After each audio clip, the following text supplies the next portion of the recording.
A child was born in a part of the galaxy where records don't reach. No name, no family, no species known. Only the Force remembered him. He was small, fragile, and strange even among the stars.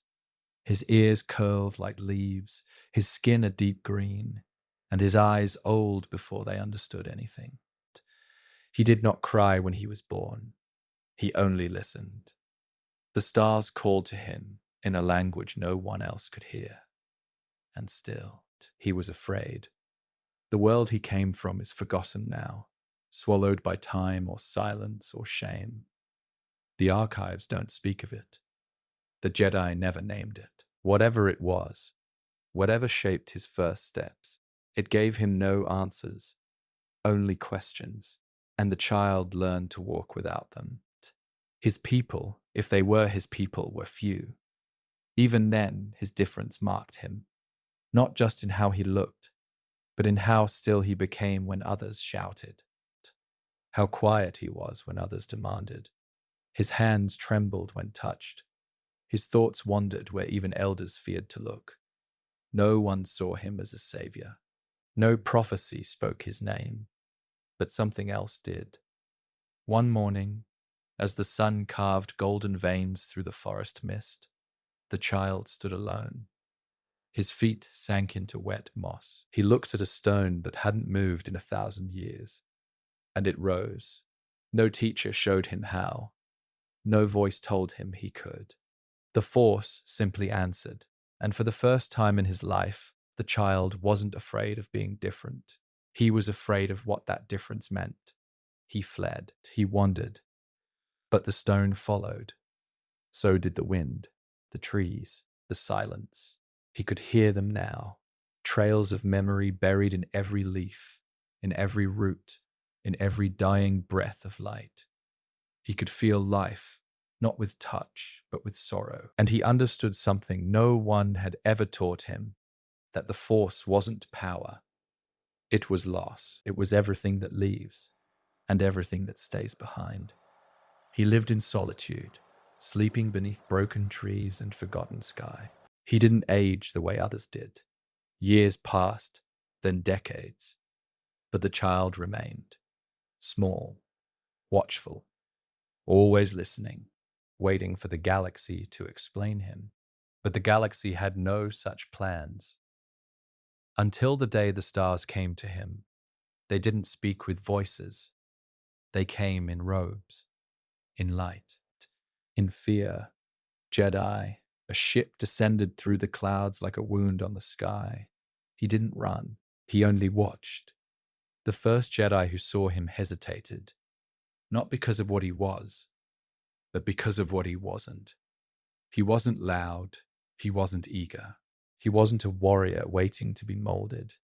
He was simply still. But the force around him moved, and that was enough. They didn't name him. They didn't ask him what he wanted. They only opened a path, and for once in his life he followed.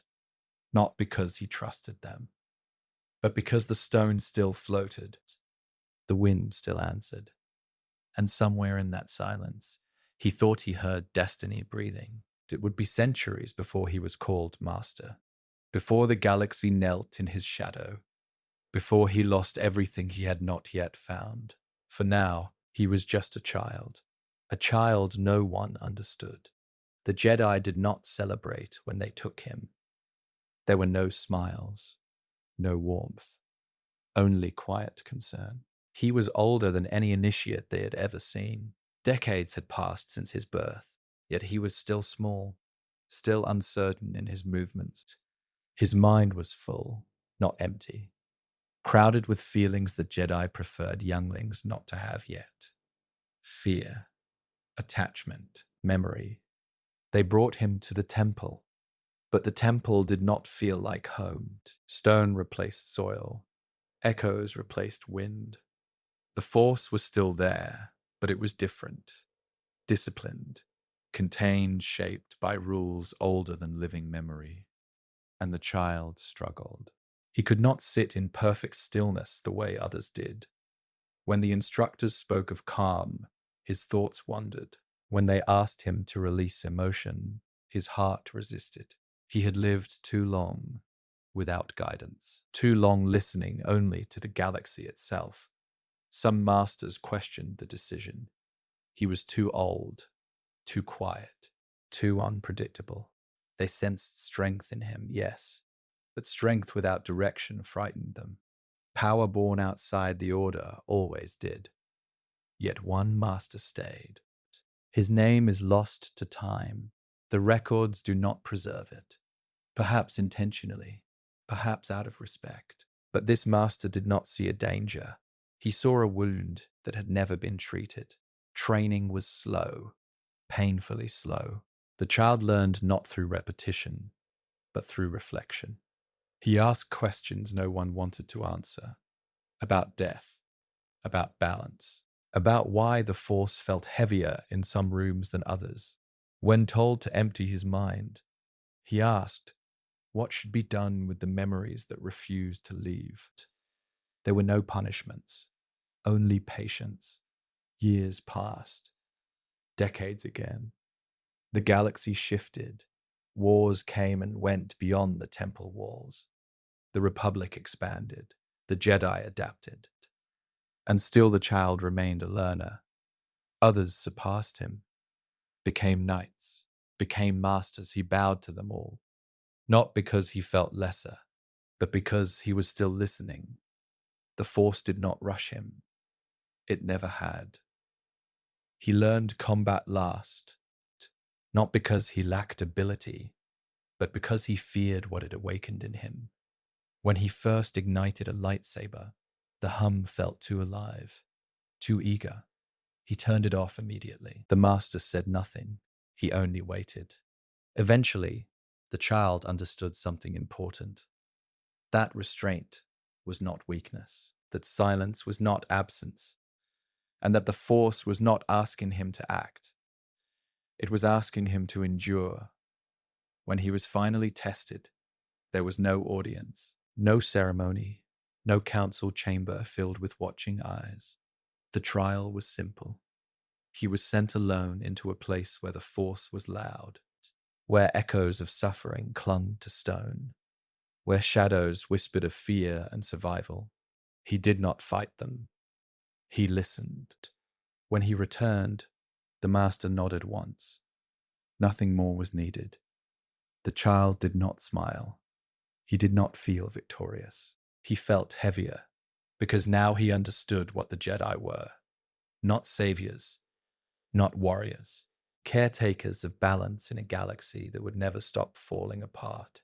And somehow, despite his doubts, despite his age, despite his silence, he belonged. But he still had no name that mattered. That would come later, long after the path had already chosen him. He did not speak unless he had to. Even as he rose among the Jedi ranks, the child, no longer a child, remained quiet. In meetings, he listened. In councils, he waited. He watched as others debated the nature of war, of peace, of justice. But his words came rarely, and only when silence could no longer carry the truth. To many, he was strange, a creature of habit, older than most had ever seen, and yet still not a master. He wasn't forgotten, but he was overlooked. He had no lineage to boast, no warrior's victories to parade. He had trained beside Jedi who now commanded fleets, advised senators, rebuilt worlds, and he taught younglings. That was the path he chose. Tiny children, with hands too small to lift a training saber. Children full of questions and fear. Children others deemed too slow to be promising. He saw himself in them. He sat with them for hours, not just as an instructor, but as a witness. He listened to their fears without interruption. He waited for their laughter, their frustration, their confusion. He taught them not how to be Jedi, but how to listen to the Force when no one else believed they could. Most of them forgot his name in time. but none of them forgot how he made them feel. Still, he remained unnoticed. When Jedi Masters traveled to distant systems to negotiate peace, he remained behind. When others joined campaigns against rising threats, he was asked only to advise, quietly, respectfully, from the edges of the conversation. And he accepted that, not because he lacked pride, but because he understood what the others did not, that the Force speaks loudest in places where no one is listening. Years blurred together. The Republic stretched wider. Its borders touched new dangers, new questions, new enemies. The Jedi found themselves called into conflict more often than peace. And with each generation, the temple became louder. More Jedi, more urgency, more fear. And still, he sat with younglings. Some on the council began to question if he had wasted his time, a Jedi of such age. With no combat reputation, no diplomatic legacy, no attachments, no titles beyond master. He was interested in what was coming, because even in stillness he could feel it. The Force had changed. Its current pulled faster now. Its balance was agitated. And no one was listening. They were preparing for war. But he was listening for a scream. It came in pieces, visions that flickered and faded, faces he didn't recognize, a shadow falling across stars, clones marching without choice, a chosen one burning in betrayal, a temple in flames, and always a child crying.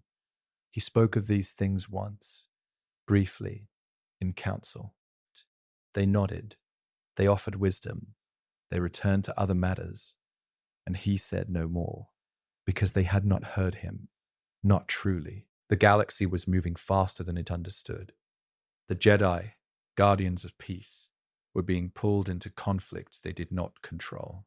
And somewhere in the distance, a voice kept whispering, "Not yet, not ready, not enough." He returned to the younglings, not to hide, but to prepare them gently, silently, for a galaxy that would never offer them safety. He spoke to them not of glory, but of loss, not of the dark side, but of what happens when you pretend the dark side isn't real. He told them to listen, even when no one else would, because he knew what it was like to be a voice no one heard. He never asked for the title. It was offered in quiet consensus, not ceremony, not with applause, but with understanding. After nearly 200 years of teaching, observing, guiding, he was named to the High Council, Master Yoda, the youngest by appearance, the oldest by wisdom, and yet still unseen in the ways that mattered. He did not sit in the center. He did not speak first. He did not press his will. But when he did speak, the room slowed. Even the most senior masters leaned closer. Because Yoda didn't speak to command. He spoke to warn, and the warnings had already begun. The Jedi were changing, not at once, but slowly, like a vine growing around its own roots. Their reach extended across the stars. Their decisions influenced entire systems, but their clarity dimmed. The Force was still with them, but it no longer moved freely. It strained. And Yoda, in his silence, felt it tightening. He watched how the order shifted toward order, how peace became policy, how understanding was replaced by structure. Missions became obligations. Compassion became compromise. Attachment, once carefully managed, was now forbidden outright. Balance had become doctrine. He disagreed. Quietly, respectfully, but more and more, alone. He took long hours away from the temple, meditated in chambers no one else used, listened to echoes in the walls, in the archives, in the stars. He read ancient texts that others had left untouched for centuries. not to find power, but to remember what had been forgotten. And in that stillness, something found him, a presence, not dark but distant, a shift beneath the surface of the Force, not a voice, not a vision, just a pressure, slow, cold, inevitable. He did not share it, not because he doubted it, but because he knew they would not listen, not yet. So he waited. Years passed, then decades. The galaxy turned. Republic politics grew louder. Jedi responses grew quicker. And Yoda remained where he had always been. Not above, not beyond, but beside, always beside. Younglings still came to him. Knights still sought his counsel. Even the loudest masters quieted in his presence. But none of them saw what he carried, the weight of centuries, the pain of silence, the fear that all their victories had already become their greatest blind spot. He could feel the darkness gathering, not in planets or systems or armies, but in the cracks inside the Jedi themselves. He began preparing in ways others didn't see, chose apprentices who listened more than they spoke, assigned missions to places that needed peace, not victory, spoke to senators not of loyalty, but of conscience, and quietly he began passing on the last thing he truly believed in, hope, not as an idea, but as a responsibility, because he knew, perhaps better than anyone, that the darkness would not warn them. It would not arrive in full view. It would creep in through trusted names, through noble causes, through the very systems they had sworn to protect. And when that happened, the Jedi would need something more than lightsabers. They would need memory of what it meant to feel the Force in silence, to speak truth even when unheard, to love the galaxy even when it forgot you. Yoda had no species, no world, no legacy. He had only this, a belief shaped across centuries that even when forgotten, he had been chosen, not by destiny, not by prophecy, but by the silence itself. He never knew the Master's true name, not because it was lost, but because it was never offered. The Council had assigned the pairing in quiet agreement. Yoda was not a typical student, and they had no typical teacher left to give. The Master who stepped forward was old, older than most new Jedi could be, worn robes, worn eyes, and a silence that said more than any ceremony could. He did not bow when he met Yoda. He only looked, and Yoda, who had never felt smaller in all his decades, did not speak either. That was the beginning. They left Coruscant without fanfare, no speeches, no goodbyes. The ship they used was outdated, scarred, and slow. Their destination was not entered into the archives. Yoda never asked where they were going. The Master never explained. The journey itself was the lesson. They passed through systems without names, saw planets with no people, listened to comms chatter full of fear and loss. War had touched these regions long before the Republic dared to intervene, and long after the Republic had moved on, its wounds remained. The Master offered no guidance, no lectures. He only pointed, here, there, watch, listen.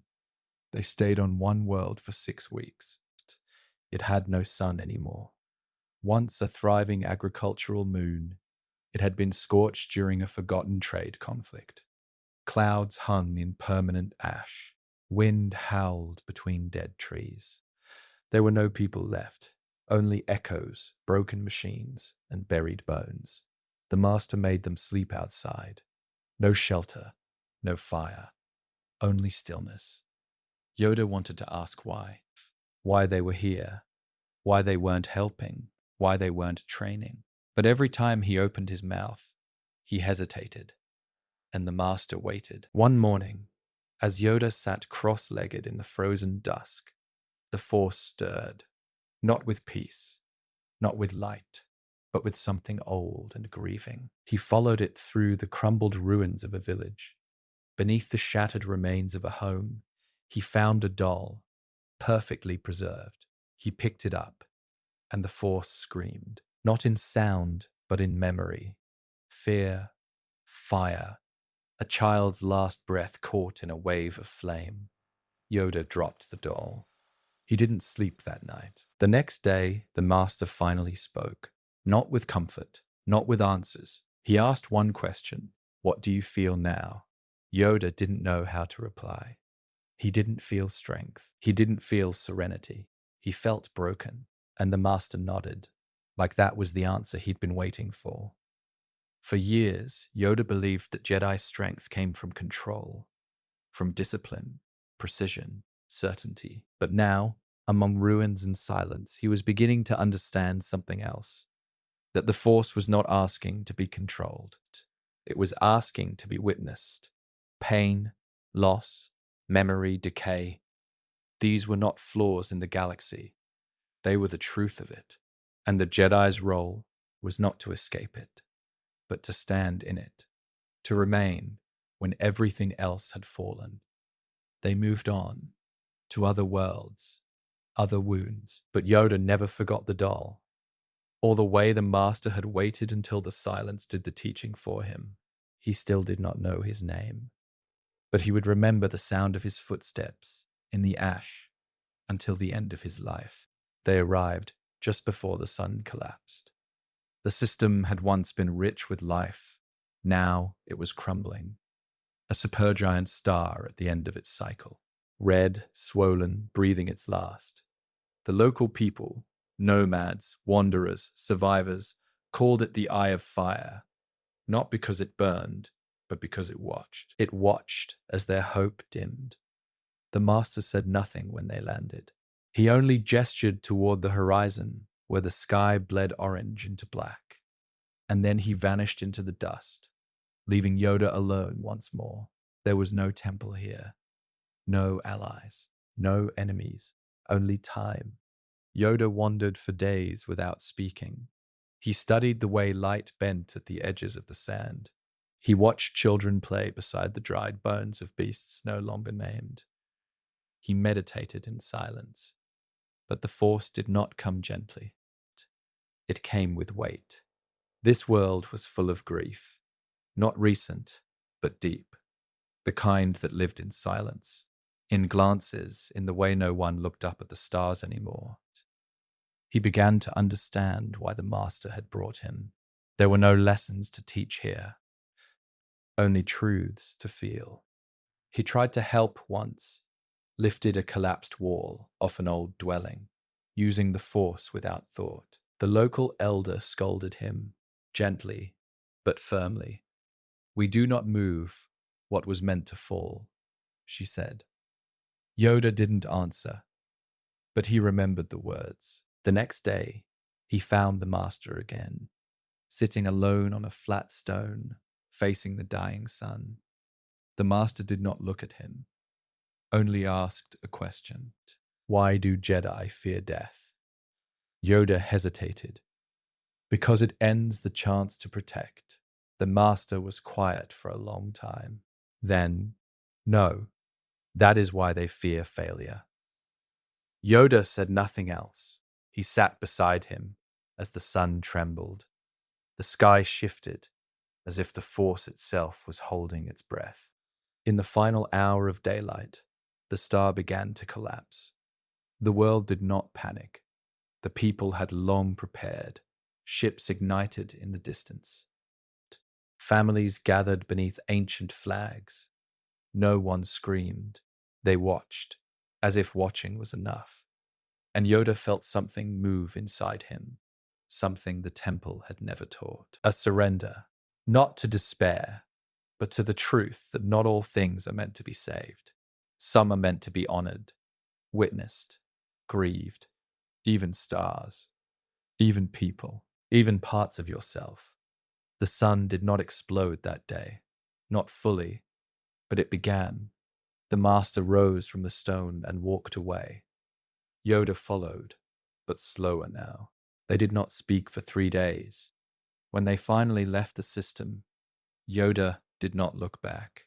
Not because he didn't care, but because he understood that looking wasn't the same as remembering, and remembering was enough.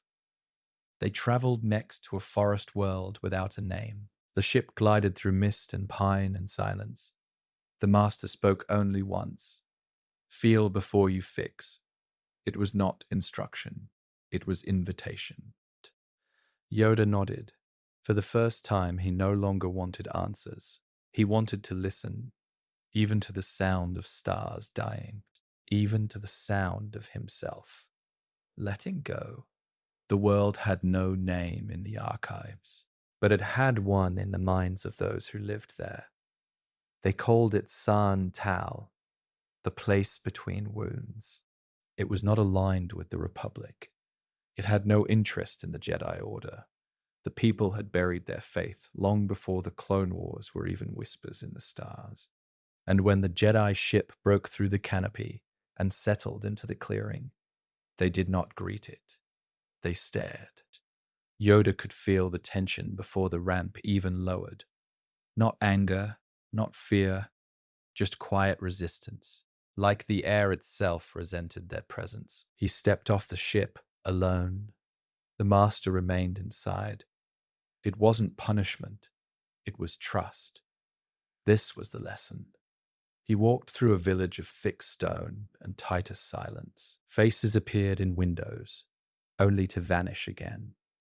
Old men sat with tools they no longer used. Children were pulled away before they could ask questions. It was clear.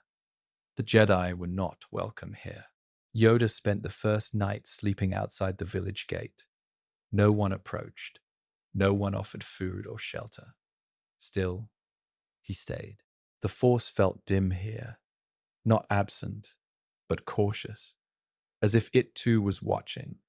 He meditated, not to control it, but to ask permission. On the second day, someone approached. A woman, mid-aged, weathered, holding a broken water vessel in one hand and a rusted blade in the other. She offered neither. She only spoke 2 words. Why return? Yoda didn't understand. He hadn't been here before, but the Force answered before he could. Not in words, in memory, a flash, centuries ago, of Jedi in bright robes, of fire, of tears, of promises broken and teachings forced where they were not wanted. He felt it all, though he had not lived it. The woman saw his face change. She did not smile, but she let him stay. Days passed. No one asked his name. No one bowed. But they no longer avoided him. He sat with the old. He watched children mend broken tools. He observed rituals performed in silence. Funerals for trees, for animals, for the forgotten. There was no talk of the Force, but Yoda could feel it in everything. Not taught, not spoken, lived. And slowly the people allowed him in, not as a Jedi, as a guest. He helped without the Force, carried wood, cleared paths, repaired stone with his hands. When a young boy broke his leg, Yoda sat beside him all night, not healing, just keeping him company. That night, for the first time, he was offered food, not as a reward, as recognition. The master visited briefly. He said nothing of progress, success, or mission. He only placed one hand on Yoda's shoulder and returned to the ship. It was enough. Yoda remained in San Tal for a cycle of moons. He did not teach. He listened. He did not correct. He remembered, because some places do not need to be fixed. They only need to be seen, and some wounds only close when left untouched. They did not land on the final world. They crashed. A systems failure, or maybe the Force making a decision for them. The ship fell through thick clouds and denser trees, spiraling into the canopy until silence took it. When Yoda woke, the master was gone. No message, no sign of struggle. Only his staff, left upright in the soil. Yoda waited 3 days before moving. The forest was not dead, but it was not alive in the way most worlds were. The force here moved like a tide under the ground, pulling, not pushing, listening, not speaking. There were no stars in the sky, only branches and silence. He traveled without direction. Food ran out. His robes tore.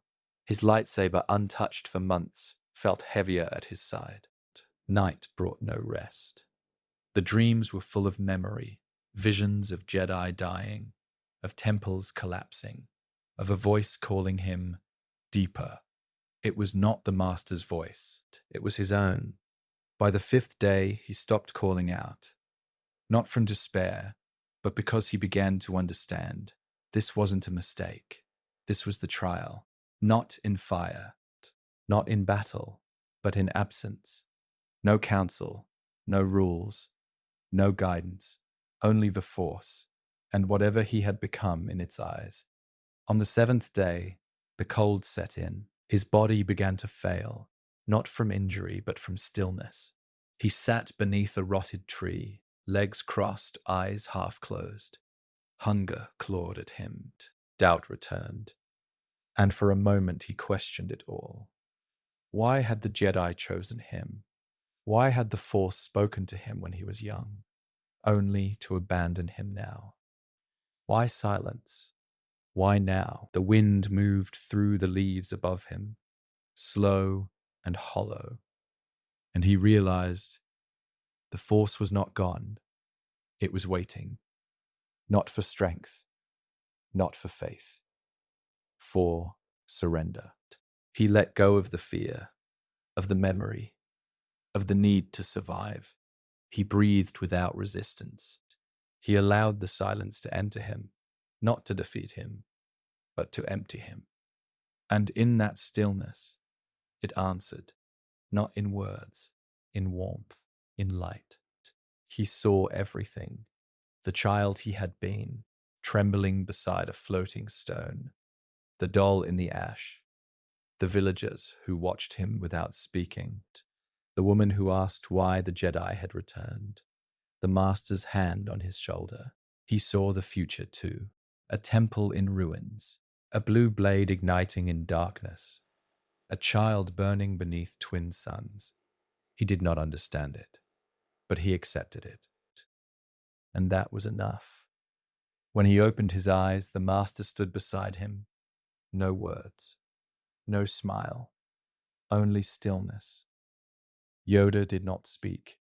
He only bowed. And the Master bowed back. They left the world without record, without name. The Jedi archives would never know what had happened. The Council would not ask. But when they returned, Yoda was no longer a learner. He was something else. Not a knight, not yet, but a witness. A vessel not of power, but of presence. The path had nearly killed him, and in doing so, had saved him. Centuries passed. Yoda remained. Others aged, retired, faded into legend or memory.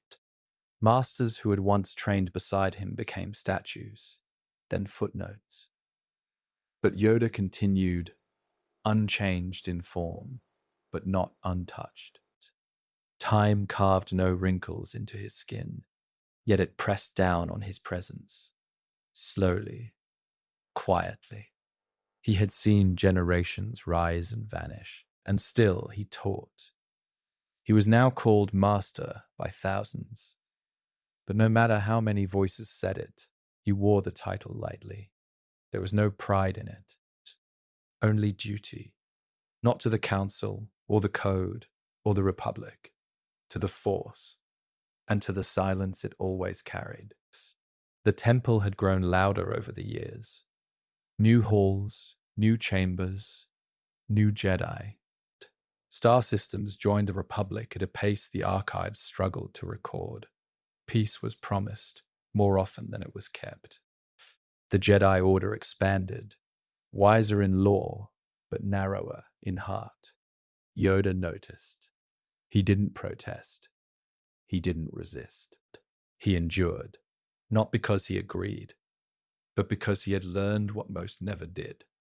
Survival doesn't always mean speaking. Sometimes it means waiting.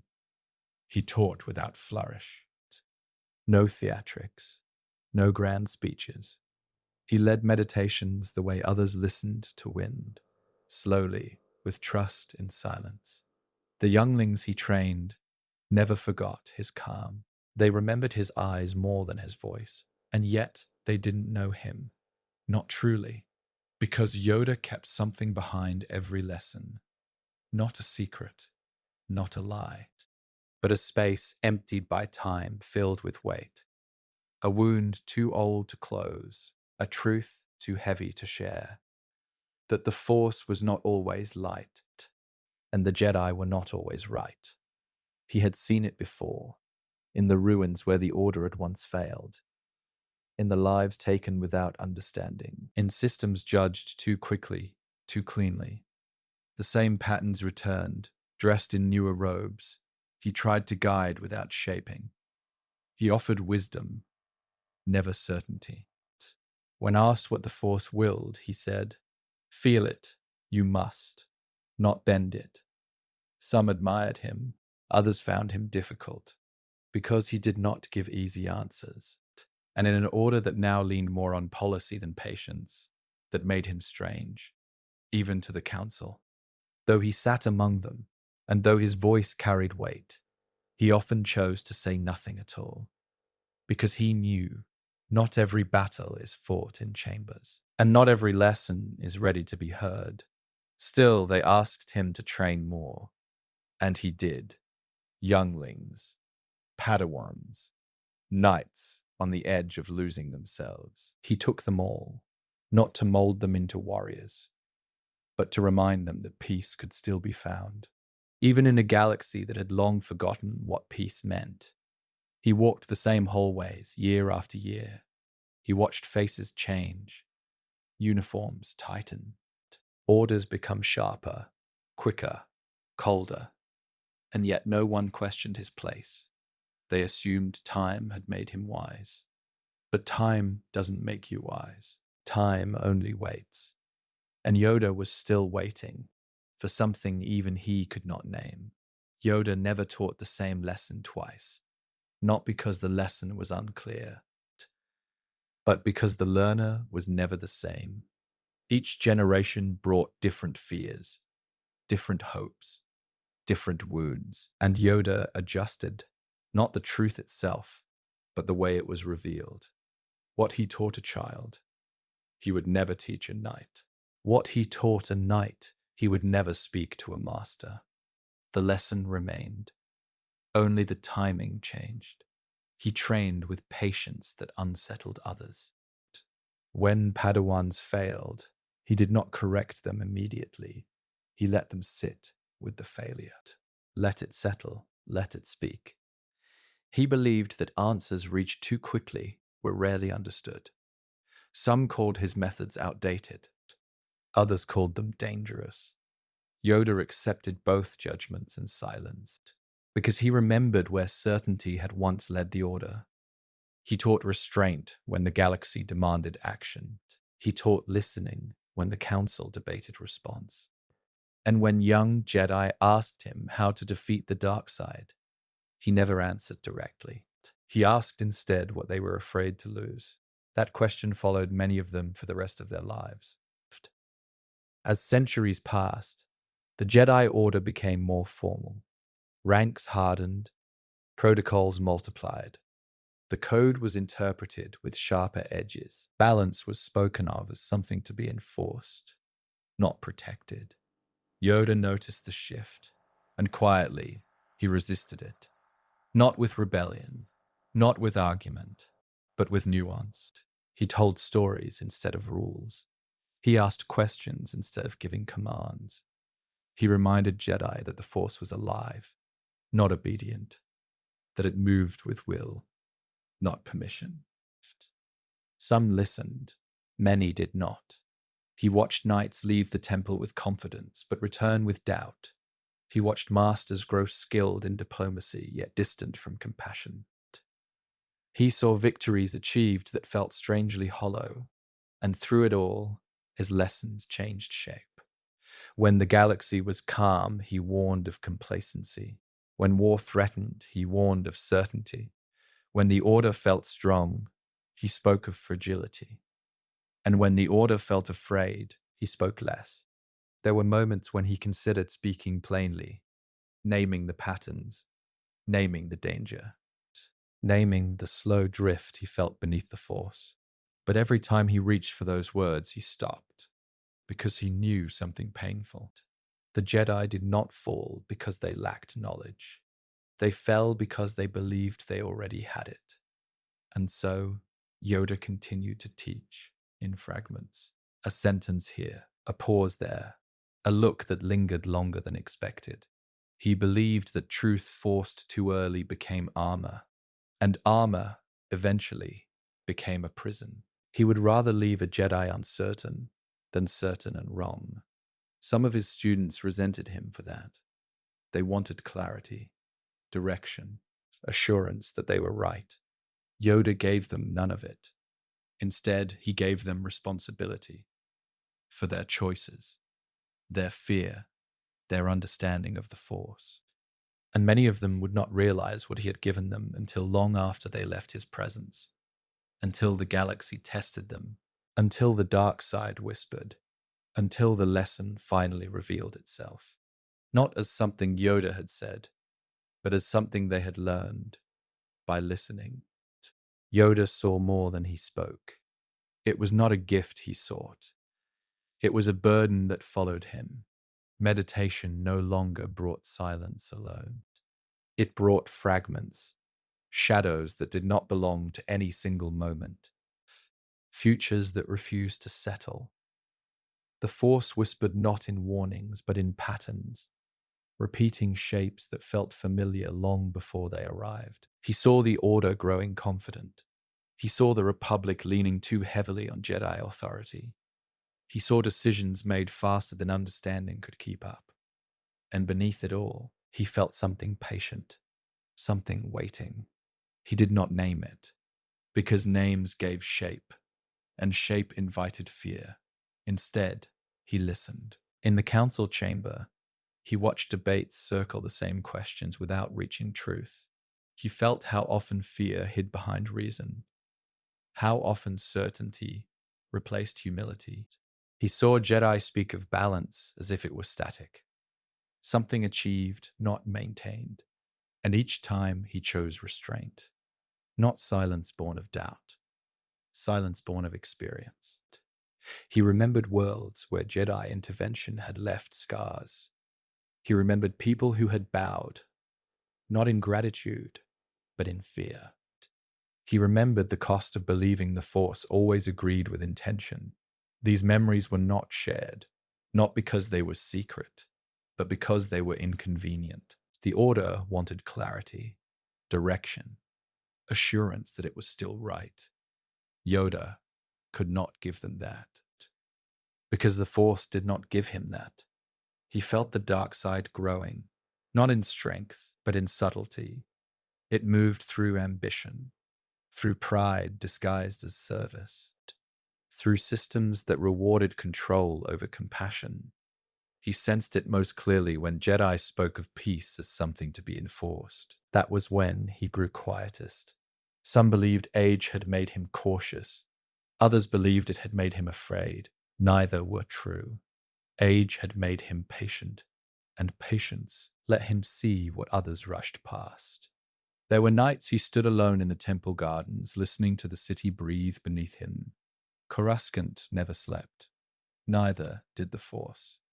In those moments, he felt the future pressing against the present, like a storm gathering beyond the horizon. He did not see faces clearly. He did not see names, only consequences. A republic cracking under its own weight. Jedi asked to fight wars they did not start. Children trained faster, but not deeper. And at the center of it all, a presence masked in familiarity. He brought these concerns to the council once. only once. They listened, they nodded, they spoke of vigilance, of faith in the Order, of trust in the Force. Yoda accepted their answers and said no more, because he understood something painful. Warnings only mattered when the listener was ready to hear them, and the Jedi were not ready. So he turned inward. He refined his listening, deepened his meditations, studied ancient teachings not for instruction, but for perspective. He searched not for solutions, but for understanding. Because if the darkness was coming, it would not be defeated by force alone. It would be faced by those who could endure uncertainty, who could act without pride, who could let go without surrendering hope. Yoda did not know who those Jedi would be, but he prepared them anyway, quietly, carefully, without ever saying what he truly saw. Yoda walked through the Jedi Temple like a visitor in a place he had helped build. The halls had changed. The way Jedi spoke, moved, trained, it had all shifted. The robes looked the same. The words echoed tradition. But the silence between those words had grown thin. He had not changed with them, not truly. He still rose early to meditate, still walked the outer gardens, where others rarely lingered, still visited the archives not for facts, but for voices lost between lines. He read passages no one else read anymore, scrolls the Council deemed outdated, impractical, or unaligned with current values. But Yoda didn't seek alignment. He sought memory, and the memory told him the truth. He no longer belonged, not fully, not in the way others thought he did. They saw him as the Master of Masters, the oldest living Jedi, the one who had trained generations, served on every council, survived every shift in doctrine. But they did not see the space inside him, the part that never stopped grieving, because what he remembered most were the Jedi who had disappeared, not those who died in battle, but those who drifted away slowly, forgotten, dismissed, or broken by the weight of doing what they believed was right, only to watch it go wrong. Yoda had not been able to save them, and he feared he would not be able to save the next.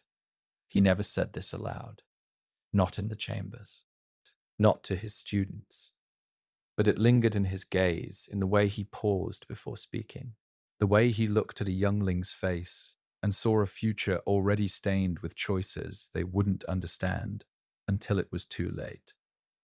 He trained them anyway, not because he believed they would all survive, but because he believed some of them would remember.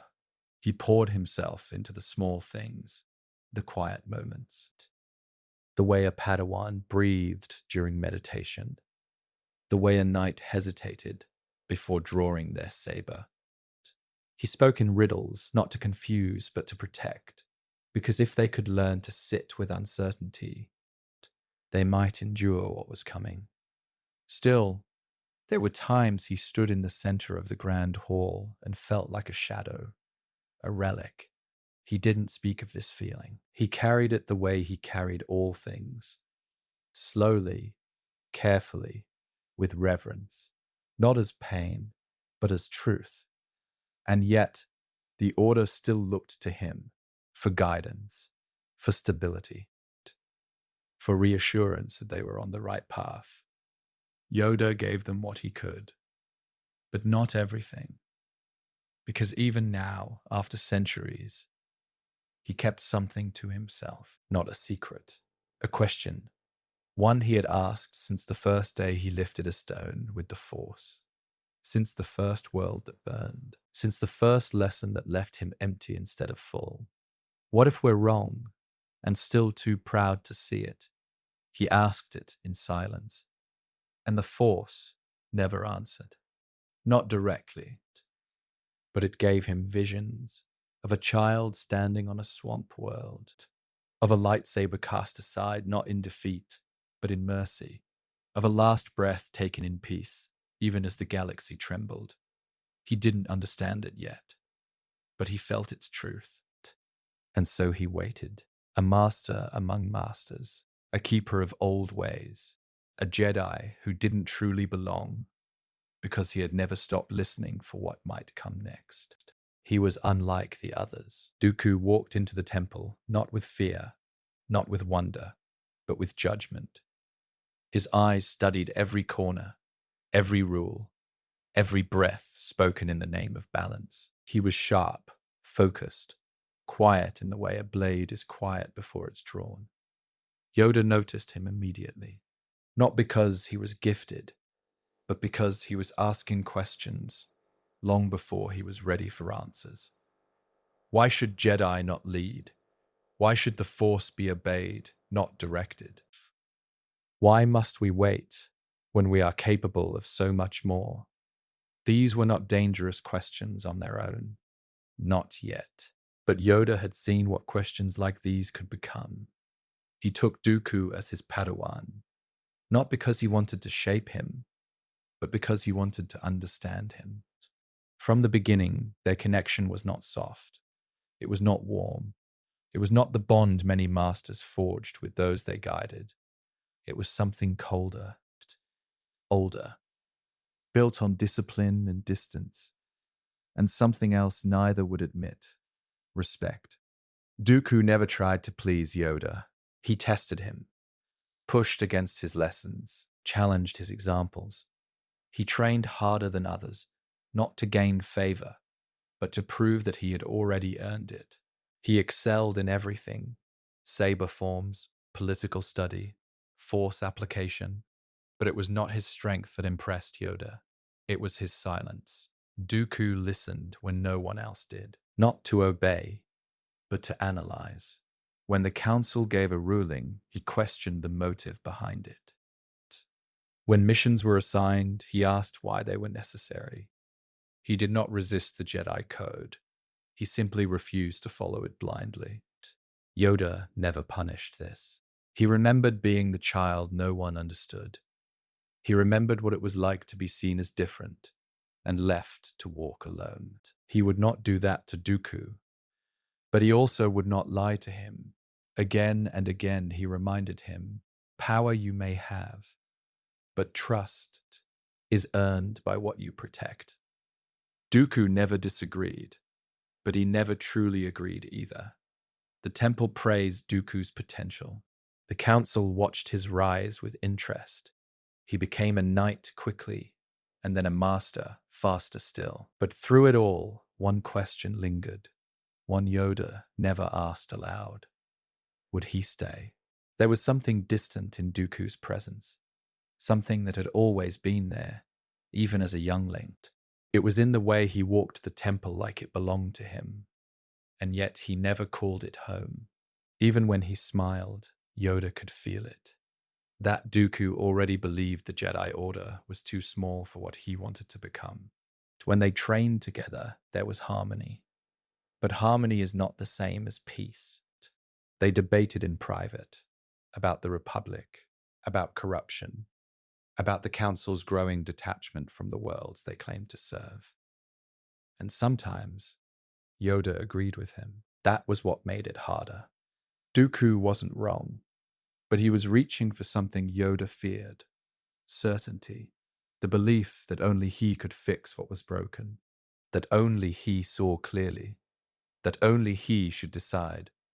And yet, even then, Yoda loved him, not as a son, not as a student, but as a mirror, a reflection of everything the Jedi could become, and everything they might lose if they looked away for too long.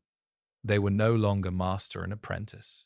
Dooku had risen, knighted, honored, trusted with Padawans of his own. In the Council's eyes, the connection had ended. But Yoda knew it hadn't. Not truly. The training had passed. The questions had not. Dooku still returned to him in private, not for comfort, not for guidance, only for clarity. To test ideas he wouldn't dare voice to the others. He spoke of senators growing fat on false peace, of noble houses turning justice into bloodlines, of Jedi acting as peacekeepers while the galaxy quietly starved beneath their victories. Yoda listened. He always listened. And sometimes he said nothing at all, because some truths were not wrong, only incomplete. Dooku was no longer asking what the Jedi should do. He was asking if they should remain Jedi at all. And yet the bond endured, not out of need, but out of understanding. Yoda had trained many across centuries. Jedi whose names were now carved in stone, whose stories had faded into the archives. But Dooku was different. Not because he was powerful or brilliant or feared, but because he could have become something else entirely, a master of balance. If the galaxy had been quieter, if the Order had been humbler, if pride had not grown in places meant for peace. But the galaxy was not quiet, and the Order was not humble. Yoda tried, in his own way, to keep Dooku close. He assigned him to missions where compassion was needed, not politics. He encouraged longer meditations, longer silences.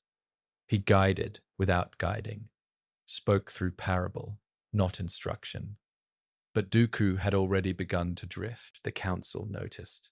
Whispers followed him about disobedience, defiance, a growing edge in his voice during debates.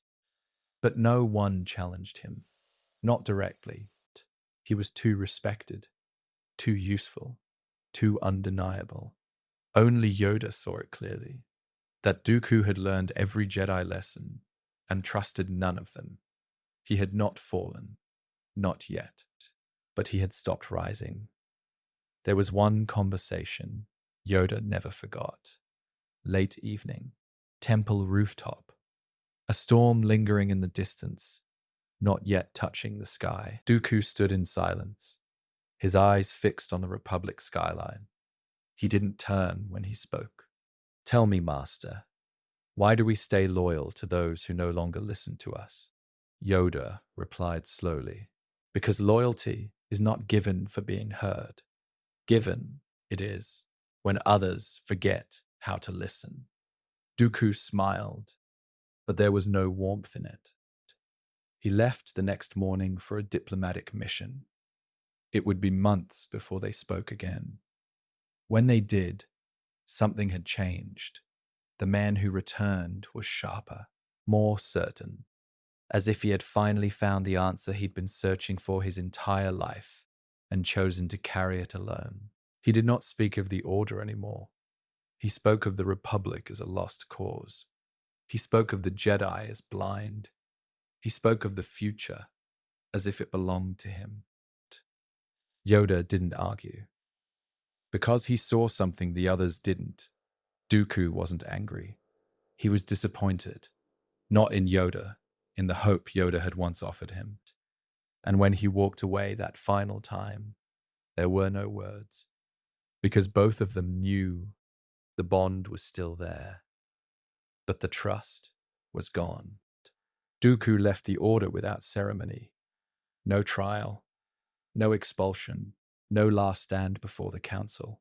He simply walked away. The archives recorded it as a formal resignation. The public was told it was personal. The council labeled it a loss but not a concern. Only Yoda understood what it really was. A warning. Dooku had been many things. A Padawan, a knight, a master, a philosopher, a dissenter, and now, a void. His absence echoed louder than his presence ever had. It was not what he took with him that frightened Yoda. It was what he left behind. Doubt. Not in the dark side. Not in the code. In the Council's ability to see. Dooku had spoken of corruption in the Republic, and they had dismissed it as cynicism. He had urged the Jedi to reclaim their purpose, and they had accused him of pride. He had asked for honesty, and they had answered with silence. Yoda had been part of that silence, and it haunted him. He sat in meditation longer than ever before, not to find peace, to search for what he had missed. But the Force gave no answers, only memory. The storm on the rooftop, the doll in the ash, the students who never returned. Visions came, scattered and unclear. A cloaked figure, a crimson blade, a voice too familiar to ignore. It wasn't prophecy. It was grief in advance. Still, Yoda said nothing. To speak of Dooku now would invite more judgment. The Council was too focused on threats beyond the temple walls. Separatists were rising. Systems were falling into unrest, and through it all, whispers spread of a Sith Lord hiding in shadows. Yoda listened, and he remembered. Dooku had warned of this long before anyone else, not as a Sith, as a Jedi. And they hadn't listened. That was the wound, not his fall, their refusal to see it coming. Years passed. War began. And then Dooku returned. Not as a friend, not as a voice of reason, as a tyrant, leader of the Confederacy, manipulator of systems, wielder of a red lightsaber. But even then, Yoda did not hate him. He couldn't, because he remembered the boy who had once stood in the Hall of Knighthood, questioning why Jedi couldn't do more. The man who had once asked for help, not power, and received neither. Now, the galaxy only saw Darth Tyrannus. But Yoda still saw Dooku, not as he was, but as he might have been. That was the deeper pain. Not what Dooku had become, but what the Jedi had failed to protect inside him. In battle briefings, Yoda remained silent when Dooku's name was spoken. He gave no insight, no tactics, only warnings. Underestimate him, we must not. Not strength alone guides him, but conviction. Conviction once rooted in hope, now twisted into control. The other masters thought Yoda was being cautious, but they didn't understand. He wasn't afraid of losing a fight. He was afraid of having already lost the one that mattered, the one between teacher and student, the one where trust was the only weapon. And it had not been enough. The war brought them back together, but not as master and apprentice. On Geonosis, among the smoke and sand, Yoda faced Dooku again, for the first time as enemies. Blades ignited. Words exchanged. Power collided with patience, but beneath the battle was sorrow. Dooku fought with elegance, precision, restraint wrapped in arrogance. His skill had only grown, but it wasn't his strength that struck Yoda hardest. It was how easily he had turned his back, not on the Jedi, on everything they once believed in. Dooku wasn't a Sith in the way others were. He didn't hunger for chaos. He didn't revel in destruction. He used the dark side like a tool, not a faith, as if it owed him answers the light had refused to give. When he struck, he did so without hate, and that somehow made it worse, because it meant he still believed he was right, that he was saving the galaxy, that the Jedi had become the very blindness he had once warned Yoda about. They fought. Yoda deflected each strike, matched each move. He did not speak. Dooku did not flinch. And when the moment came, when defeat was possible, Dooku reached for manipulation, not victory. He dropped a column, forced Yoda to choose, save lives, or end the fight. Yoda caught the falling structure with the Force, and Dooku escaped. The war continued. Across systems, through blood and silence, clones marched, Jedi died, and behind it all, Dooku pulled strings with hands that had once built peace. Yoda heard the reports. He saw the transmissions. He watched younglings study maps of battlefields Dooku had scorched into history. But he remembered something else. He remembered a boy in the archives asking why justice moved so slowly. A man standing in the council chamber, eyes sharp, voice steady, asking why no one else was afraid of what they were becoming. Dooku had not fallen overnight. He had been falling for years, and no one had caught him, not even Yoda. That truth settled in him like a cold wind, because for all his wisdom, for all his patience, he had failed, not just to stop Dooku, but to reach him. And now, every death in the Clone Wars echoed with that failure.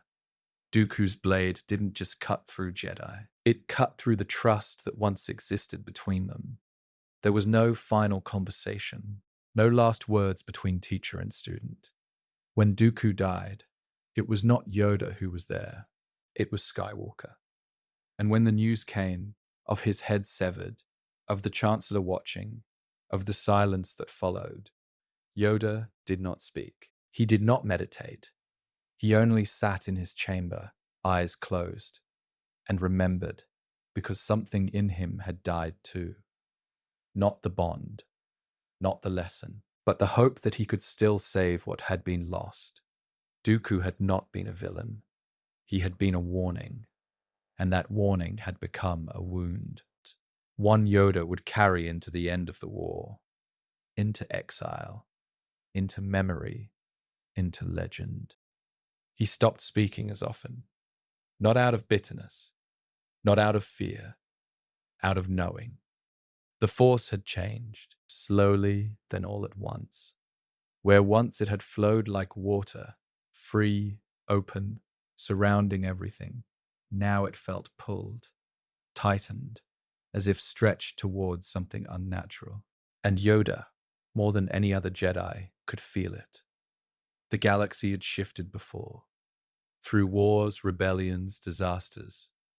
But this was different. This was quiet. And Yoda had learned long ago, silence did not mean peace. He meditated longer, not for clarity, for preparation. Because the Force was no longer speaking in visions or voices. It was showing him fractures, brief flashes of futures layered over one another, none of them solid. He saw temples in ruin, clones without names, a masked machine surrounded by fire, and a child burning, screaming without a sound. He did not know the meaning, but he knew the shape of it. It was the shape of collapse. The order around him continued unchanged. Council meetings grew more political. Discussions turned toward legislation, security, planetary unrest. Jedi were spread thin, serving systems instead of serving the Force. And through it all, there was optimism. That was what disturbed him most. They believed they were still winning, but Yoda had stopped believing in victories. He tried once to share what he sensed. He told the council that darkness was rising, not as an army, but as a breath held too long. He warned of a presence hiding in the currents of the Force, not one that attacked, one that listened. He spoke carefully, deliberately, not to cause fear, but caution. And they listened. Then they returned to business, because Yoda had warned before, and nothing had happened. They trusted his wisdom, but not his urgency. That was the cost of patience. He had taught the galaxy to move slowly, and now it moved too slow to stop what was coming. He watched the new generation grow into roles of leadership. Mace Windu, brilliant, disciplined, but too certain. Ki-Adi-Mundi, respected, but blind to what he refused to question. Even Obi-Wan, for all his grace, was shaped more by rules than by the instincts Yoda once believed in. And Anakin, too much fire, too much loss, too much at stake. Yoda saw all of it, but he said nothing more, because his words had become echoes, and the Force had grown quiet again. He remembered when Dooku left. He remembered the way the council dismissed it. And now he saw the same patterns again: disappearance, denial, decay. He sat in his chambers late at night, the city of Coruscant humming outside like a living wound. Lights flickered across towers. Traffic buzzed like thought without clarity. The temple, once a beacon, now felt like a monument built too close to something it could no longer understand. Yoda felt it pressing in. The darkness was not coming. It was already here. Not in battles, not in armies, in choices, in silence, in the belief that nothing was wrong because everything still looked right. He closed his eyes. He breathed, and he whispered to the Force not for answers, but for strength, because he knew he was the only Jedi who truly felt what was coming, and even he did not know how to stop it. It did not have a form, not yet, but it was here. In the way the air inside the temple felt colder, despite the sun. In the way meditations ended with unease instead of peace.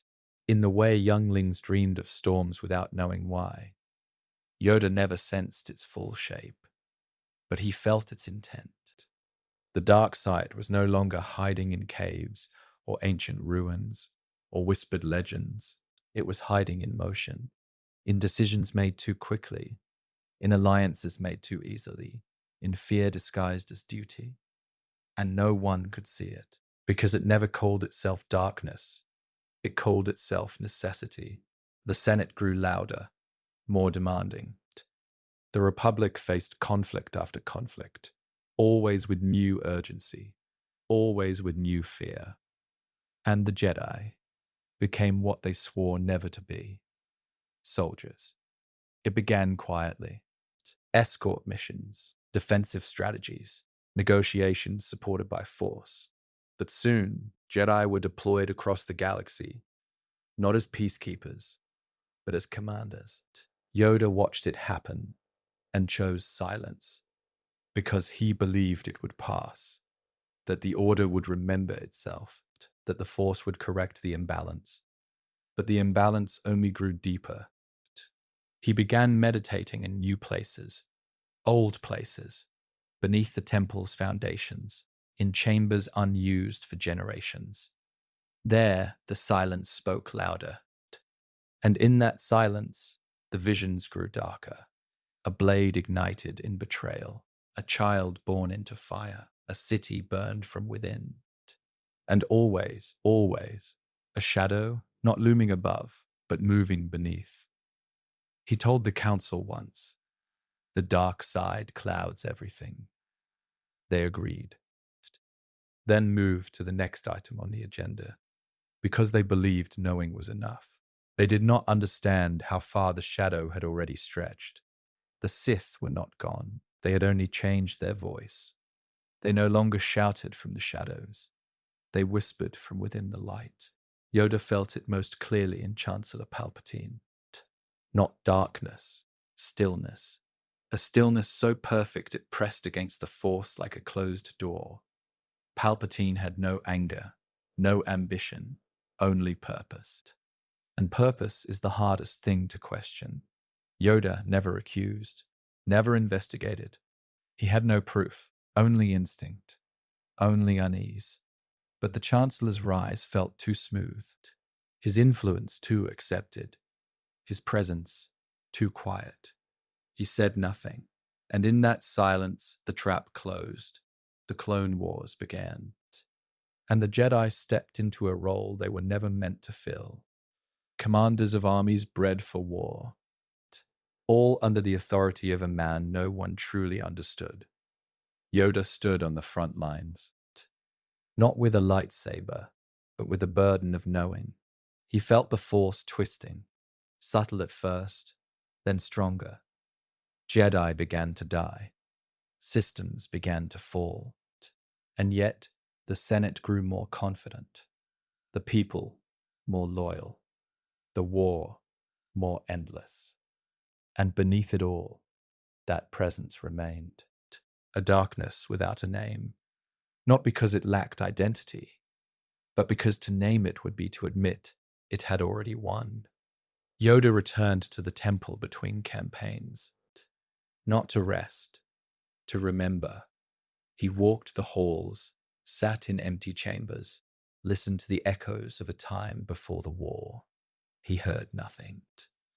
Because the temple had grown quiet again, not with peace, with fear. The kind of fear that wraps itself in purpose. The kind that obeys because questioning feels like betrayal. The kind of fear that Jedi are trained to ignore until it's too late. And Yoda, who had waited for the Force to reveal the danger, now realized it had never left. It had only changed its shape. The council grew restless. Meetings were longer, voices louder, patience thinner. The Jedi were stretched across the stars, buried in war, drowning in diplomacy and death. But in the council chamber, far above the battlefields, the greatest tension was not from outside. It was from within. Mace Windu pressed for control. Ki-Adi-Mundi spoke with certainty. Yoda no longer trusted. Even the younger masters, once full of curiosity, now clung to structure like it was the only thing keeping the order from collapsing. Yoda remained still, because he could feel something they couldn't. The decisions were no longer theirs. The war had become a tide, dragging them into shapes they didn't choose. Each move made in reaction, each policy guided not by insight, but by survival. And within that urgency, the whispers began, not from Sith, from Jedi, quiet doubts about the Chancellor's power, about his hold on emergency authority, about his closeness to the war, about how easily the people had accepted one man standing above the very laws the Jedi were sworn to protect. And yet, the Jedi did nothing, because the Republic still functioned, because the Senate still voted, because no one wanted to be the one to say the truth out loud, that something was wrong, deeply, invisibly wrong. Yoda listened as Mace Windu proposed surveillance, quiet observation of the Chancellor, not as rebellion, as caution, a way to understand before it was too late. Yoda agreed, but not because he believed it would help, because he knew it already was too late. Still, he did not speak of what he felt in the Force. He feared that if he gave voice to it, even he would not be able to take it back. That fear had made him careful, too careful. The Jedi Temple was not a place of peace anymore. It was a fortress, guarded by troopers, visited by senators, watched by droids. Even the younglings felt it. Their laughter dimmed, their lessons shortened, their dreams became restless, and Yoda kept waiting. He believed that clarity would come, that the Force would offer something, a sign, a shift, a way to act without becoming the very darkness they were trying to stop. But the Force remained quiet. The darkness, however, did not. It moved between words now, between compromises, between alliances made in desperation. Yoda watched Obi-Wan carry burdens meant for masters twice his age. He watched Anakin pace the temple halls like a caged flame, trapped between trust and guilt. He watched clone troopers bow with obedience they did not question, and Jedi thank them for it. The Council kept secrets now, and Yoda, once their center, had become their silence. He said little, advised carefully, spoke only when no one else would, because he no longer believed in the decisions being made, only in the consequences he could not stop. The whispers grew. Palpatine's influence deepened, and every step the Jedi took toward protecting the Republic led them further from protecting themselves. Yoda sat alone longer, meditated deeper, not for answers, for farewell, because the walls were closing, and inside them, he was beginning to understand. The Jedi were no longer the ones being hunted. They were the ones already surrounded. It happened faster than he feared, slower than he hoped. The Force did not scream when the moment arrived. It did not shatter the sky or tear through the temple in fire. It simply stopped warning him. That was how Yoda knew. The waiting was over. He felt it first, as absence, A sudden stillness where there should have been resistance, like a breath released too late. The darkness no longer pressed from beneath the surface. It moved freely now, and there was nothing left to delay. The council called emergency sessions. Reports flooded in from the outer rim. Entire systems fell quiet. Jedi stopped responding, not in battle, not in retreat. They simply vanished. Yoda felt each loss like a dimming light. Not sudden, not violent, just gone. The clones marched with purpose that felt rehearsed. Orders flowed too cleanly, too efficiently. The war had taught them obedience, and now obedience had found its true master.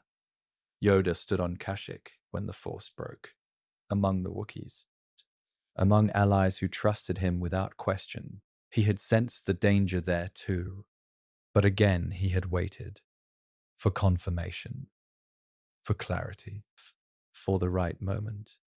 That moment never came. The command was given, and the galaxy turned on the Jedi in a single breath. Blast of fire erupted behind him. Troopers he had fought beside raised their weapons without hesitation.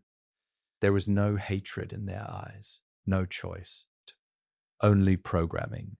Yoda moved on instinct. The Force surged, not with insight, but with survival. He cut down the soldiers without anger, without triumph, only necessity. Around the galaxy, thousands died, not because they were weak, but because they trusted the wrong silence. The temple burned, not in flame, but in betrayal. Younglings slaughtered, masters cut down in halls they had warped for centuries, archives reduced to targets, history erased in moments. And Yoda was not there. That was the price.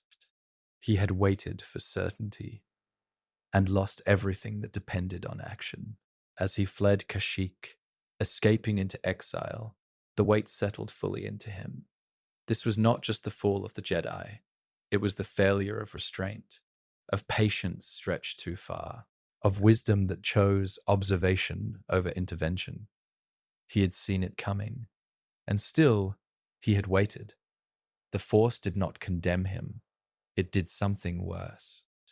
It remembered every lesson he had taught about listening, every warning he had withheld, every moment he chose silence because he believed time would reveal the truth. Time had revealed it. Too late. Yoda disappeared into the dark, not as a master, but as a survivor, carrying the weight of every voice he had not raised, every action he had delayed, every life that trusted him to know when waiting should end. The galaxy would remember the Jedi as heroes, or traitors, or myths, but Yoda would remember them as children, as students, as friends, and as proof that seeing the future is not the same as changing it. He had waited, and in waiting, he had lost everything. The galaxy didn't scream when the Jedi fell. It went quiet. The Force, once endless in its motion, bent suddenly, then broke.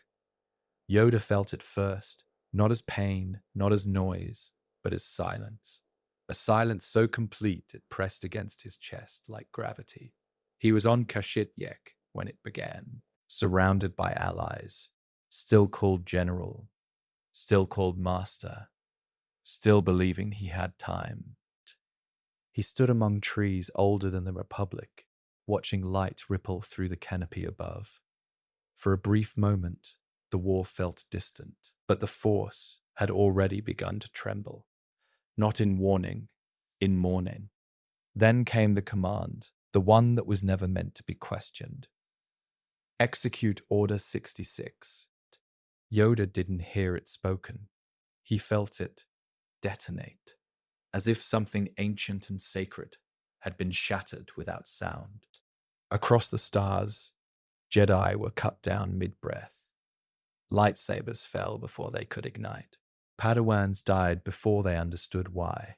Clone troopers, once brothers in arms, raised their weapons without hesitation. No malice, no joy, just programming and obedience. On Kashyyyk, The betrayal was instant. The troopers at his side turned as one. Their rifles lifted without pause. And in that heartbeat, Yoda became what he had trained his whole life not to be: alone. He moved not with anger, but with clarity. His lightsaber ignited before the first shot was fired. The Force surged, not to destroy, but to survive. His blade danced through bark and metal. Bodies fell. Branches cracked. The trees bore witness to a truth older than the war. This was not a rebellion. It was a purge. Yoda had fought battles, faced Sith, endured darkness, but he had never felt the Force recoil. Not like this. It was as if the Jedi had been cut not just from life, but from memory. In a single breath, their presence dimmed. Not just the masters on the council, not just knights on distant front lines, but learners, younglings, children still holding training sabers. Gone. Yoda reached for them through the Force and found only silence.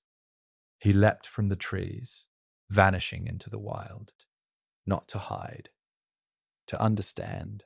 He needed to feel how far the wound had spread.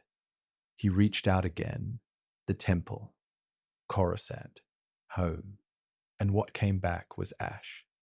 He didn't need a report, didn't need transmission. The Force had already shown him. The temple no longer stood in the light. It stood in fire. The betrayal had been complete. The Republic, once saved by the Jedi, had turned them into traitors, by design, by manipulation, by a voice no one had questioned. And now the Order was dying, not in battle, but in silence. Yoda stopped running. He stood at the edge of a cliff, high above the Kashyyyk forest. He looked out across the canopy. He did not cry. He did not collapse. He listened. For the first time in over 800 years, there was no other Jedi to feel. No council. No younglings. No certainty. Only himself. And the echo of 1,000 lights fading in the dark. The clones had never looked like enemies. They smiled. They joked. They followed orders with trust, not fear. Yoda had led them into battle, watched them bleed, watched them die. He had felt their loyalty in the Force, their courage, their sadness, their hope. He had called them brothers. Now they hunted him, not out of rage, not out of choice, out of command. Their faces didn't change. Their armor didn't darken, but something beneath their eyes was gone. Something human, something real. What remained was efficiency, the kind that only programming could create. Yoda moved through the forest with care, not haste. He didn't fight unless forced. He didn't strike to kill unless he had to. Because every trooper he cut down carried the same face as the ones who had once saved his life. And that truth carved deeper than any wound. Commander Gree had once said he would follow Yoda into fire. He had. But not the way Yoda had imagined. The Jedi didn't fall in glorious battles. They didn't fall to a stronger enemy. They fell to routine, to procedure, to a plan no one saw until it was already complete. That was the cruelty of Order 66. It didn't ask the galaxy to hate the Jedi. It asked the galaxy to forget them. Yoda tried to reach out, to find anyone else who had survived. He felt two signatures burning far away. One dim, holding on. One flickering violently, dancing between light and something darker. But most were gone. He met with Chewbacca, with Tarful, friends who owed him nothing, yet offered everything. They didn't ask questions. They didn't speak of the dead. They only showed him the path to escape. And Yoda, who had once walked freely in the Senate, now moved like a fugitive beneath the leaves. He took one last breath of Kashyyyk's air, then left the world behind. The journey back to Coruscant felt wrong. not because of danger, because of memory.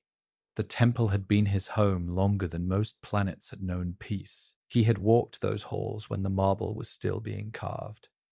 He had trained generations beneath its spires, and now he returned not as a master, but as a shadow. Bail Organa brought him in silence. No speeches, no guards, just a ship and the shared weight of loss. They flew through the dark, and Yoda thought about the younglings. He thought about the council chamber, once full of voices that balanced each other like stars in orbit. He thought about the archives, the meditation halls, the trees in the courtyard.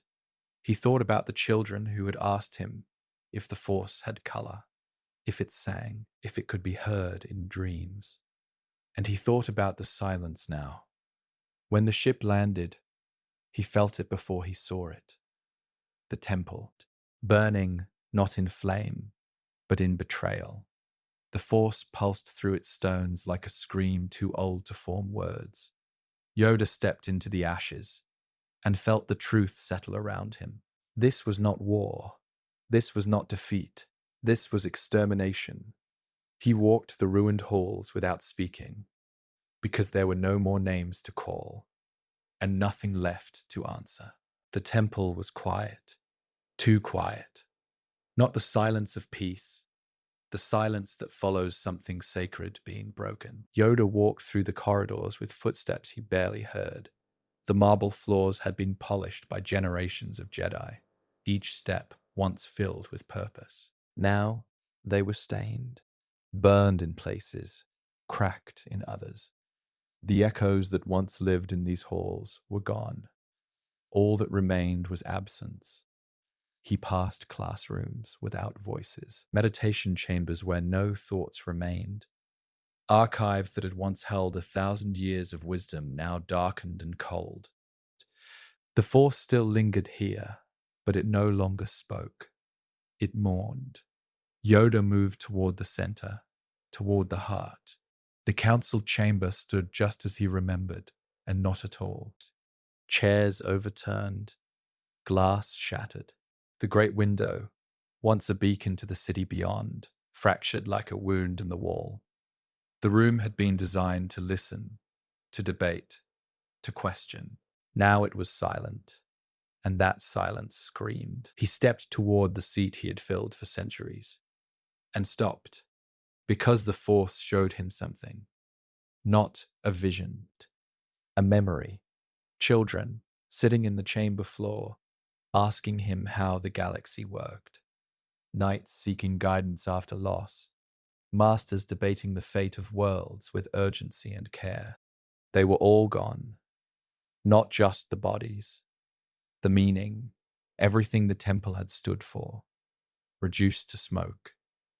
He closed his eyes and tried to reach through the Force. Tried to find them, not the living, the fallen. He expected grief, but what came back was confusion, fear, and betrayal. Many had died not in resistance, but in disbelief. They hadn't fought. They had hesitated, because they could not believe what was happening, that the very army they had trusted had turned, that their names had become targets, that the temple was no longer sanctuary, but execution ground. Yoda felt it all, 1,000 voices still echoing through walls that no longer listened.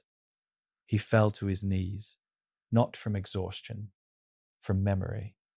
He had trained so many, watched them rise, watched them pass trials, fall in love with the code, question the Force, return with scars, leave with peace. And now there was no one left to remember them. He tried to focus, tried to become the Jedi he had always taught others to be, but something inside him was breaking, not from anger, from failure. He had known something was coming, and still he hadn't stopped it. He had waited. He had hoped. He had trusted the Force to guide him, and now the Force felt farther than it ever had. The chamber felt colder. The sky beyond the shattered glass seemed heavier. and the lights no longer shone with guidance, only judgment. He rose slowly, because there was still something he needed to do. He turned from the chamber and walked the temple one last time, past the gardens, past the training rooms, past the halls where laughter had once outrun footsteps, and then to the place no one else dared go, the younglings' quarters. He stood in the doorway. He did not enter. He didn't need to.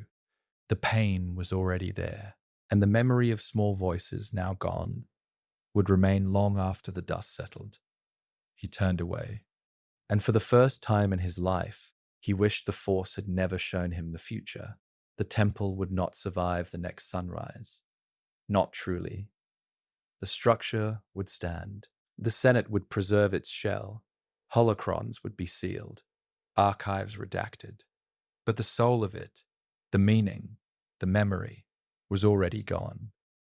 Yoda stood at its highest point, where the wind moved differently. He looked out over Coruscant, a city that no longer saw the Jedi as protectors. A Senate chamber filled with applause for a chancellor who now wore a crown of emergency power. Troopers patrolling streets the Jedi once walked freely. It had all changed in a single command. And now he had to choose. He could stay. He could fight. He could fall here, as so many already had. Saber in hand, defiance in heart. There was dignity in that, purpose, clarity. But it would change nothing, because this wasn't a battle. It was a story already written, a design centuries in the making. And Yoda had finally seen the whole shape of it. Palpatine wasn't just a politician with ambition. He was a shadow that had learned patience. He hadn't destroyed the Jedi. He had made them destroy themselves. Yoda closed his eyes. He reached through the Force, not for power, but for permission. To run, to survive, to wait. He had never run before, not in training, not in war, not even in failure. But now, running wasn't weakness. It was the last defense of truth. Because if he fell here, then every lesson he had taught would vanish in fire, and the Force would lose one more voice willing to remember. He moved quietly through the temple one last time. He did not look back. He did not speak. He did not grieve in words. He carried it all inside. The weight, the names, the silence. Bail Organa waited for him, loyal, quiet, compassionate, without needing to understand everything. Yoda said only one thing before stepping aboard the ship. Too many, we failed. Bail did not argue. There was no time for comfort. The ship lifted, taking them away from the place that had once been home. And as the temple shrank in the distance, Yoda turned inward, because he knew where he had to go. Not to a battlefield, not to a council, to silence, to exile, to the only place the Force still called his name, Dagobah, a place untouched by politics or war, a world hidden not by shields or lies, but by nature itself. It offered nothing, and that was why it was safe. There, Yoda could disappear, not to hide from the galaxy, to hide from himself. Because what hurt most was not losing the Jedi, it was realizing he had helped them fall. Through trust too long held, through doubt too long silenced, through waiting too long endured. He did not go into exile to punish himself. He went to learn what no Jedi had taught him. What to do when everything you believed in dies. What to become when the name Master no longer fits. And what to hope for when the galaxy no longer believes in hope. The temple was gone, but Yoda remained. Not as a warrior, not as a leader, as memory. And memory was all that was left. The corridors of the Senate were quiet, not with peace, but with silence born from fear. What once echoed with debate and diplomacy now trembled under a shadow no one dared name. But Yoda, He named it long ago. Even when others would not believe, he felt it. Something beneath the surface.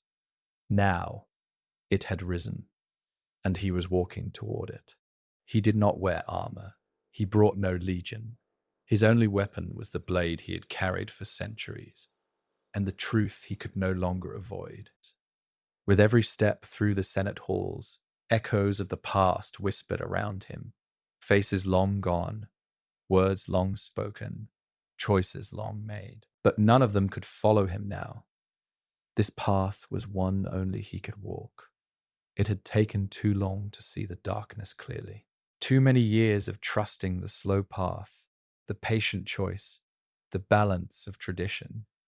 But Darth Sidious had never been patient. He had moved in silence, cloaked in smiles, building a power that stretched across every shadow of the Republic. And now, that power sat on the Chancellor's throne. Yoda paused before the great doors of the rotunda.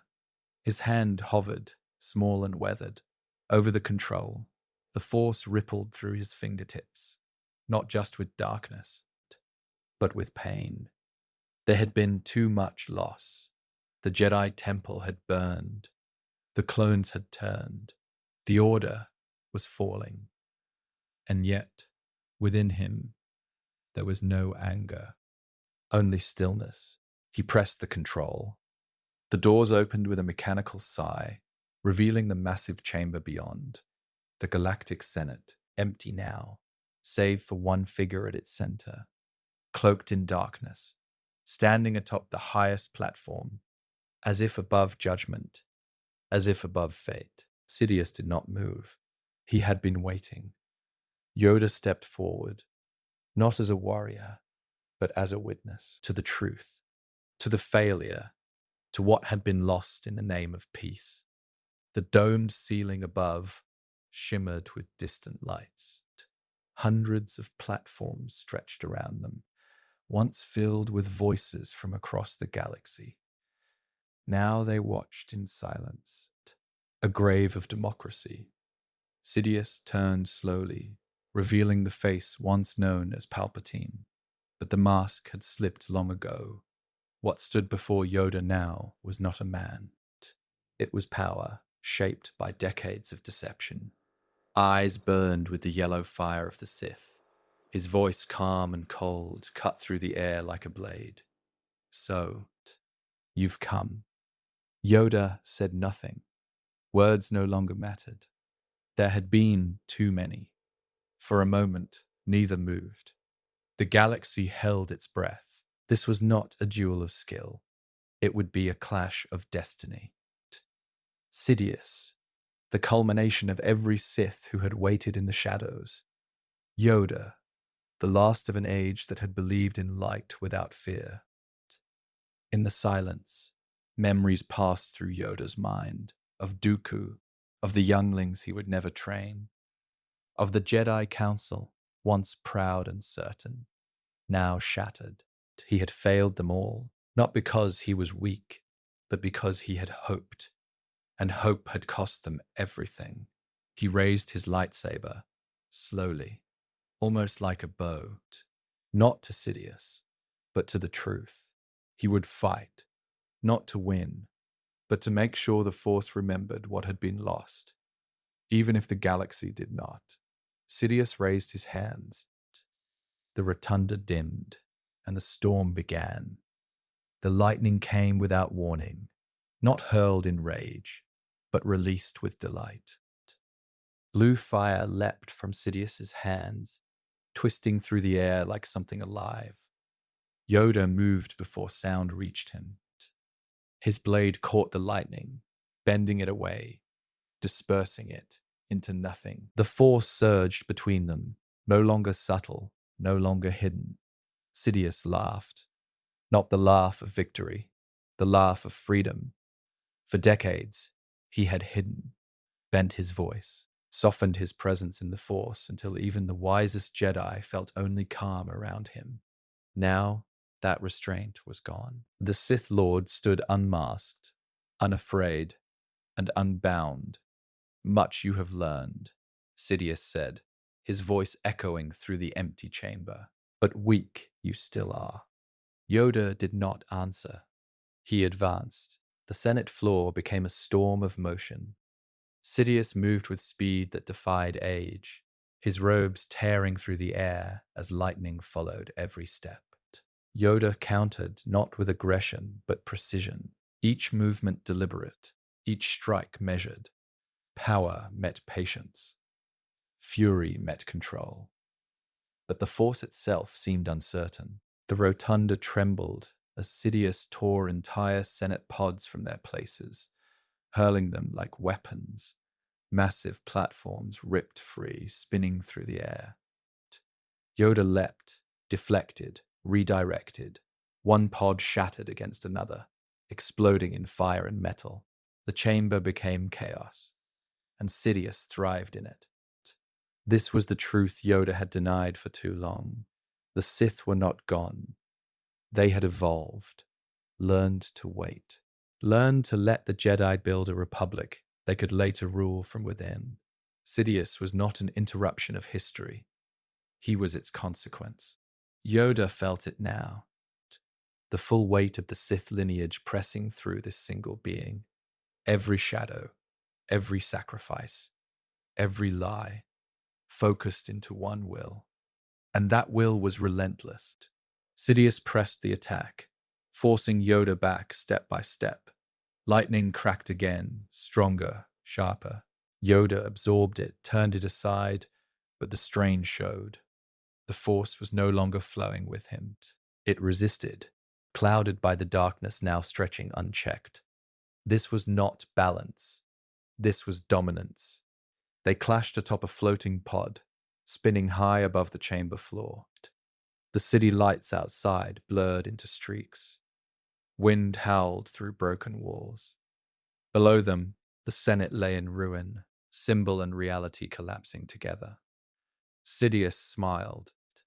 "You have lost, Master Yoda," he said, voice filled with certainty.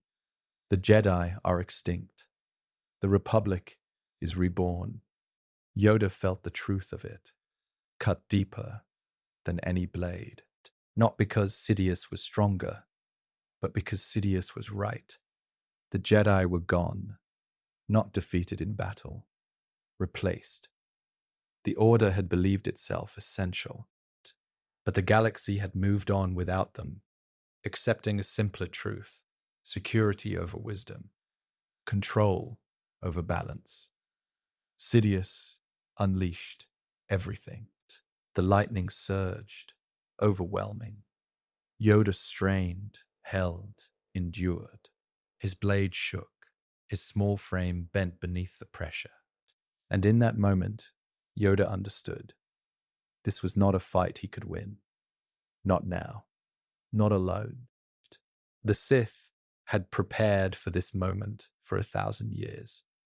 The Jedi had prepared for peace. The lightning hurled Yoda backward. He struck the edge of the pod, barely catching himself. Below, the abyss waited. Sidious did not pursue. He knew.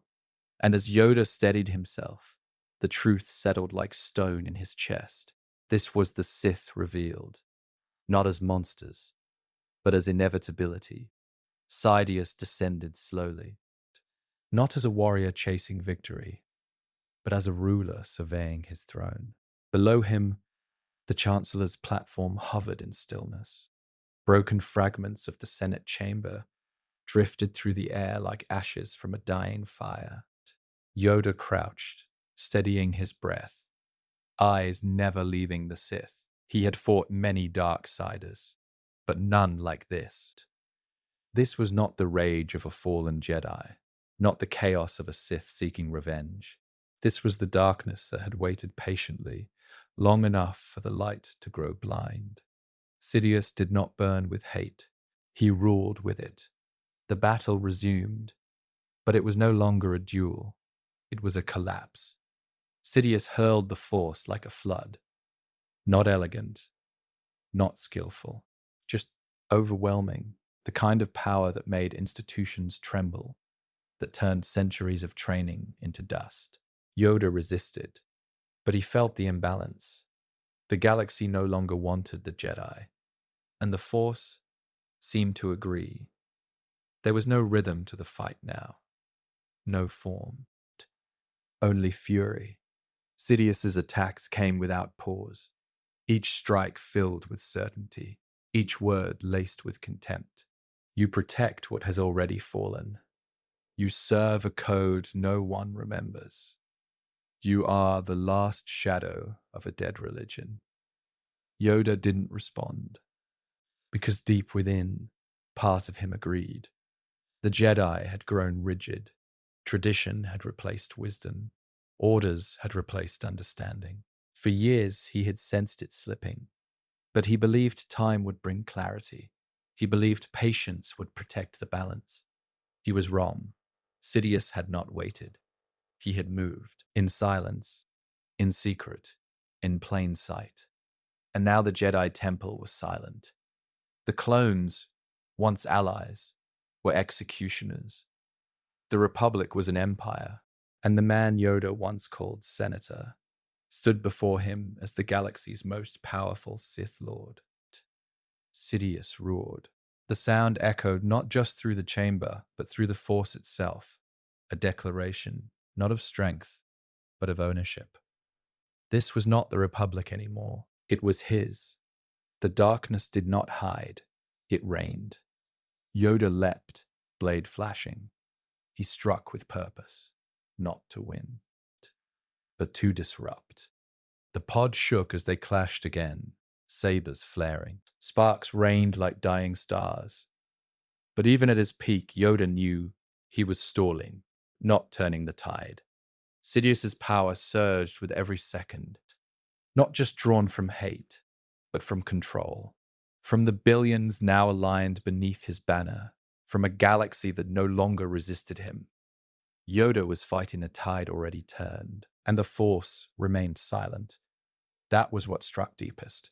Not the lightning, not the blows, the silence. For centuries, the Force had whispered, guided, warned. Even in war, it had felt alive. But now, it watched, unmoving, as if it, too, had accepted the new order, as if it had chosen. Another blast came. Yoda fell, rolled across the durasteel floor, his body aching, his breath shallow.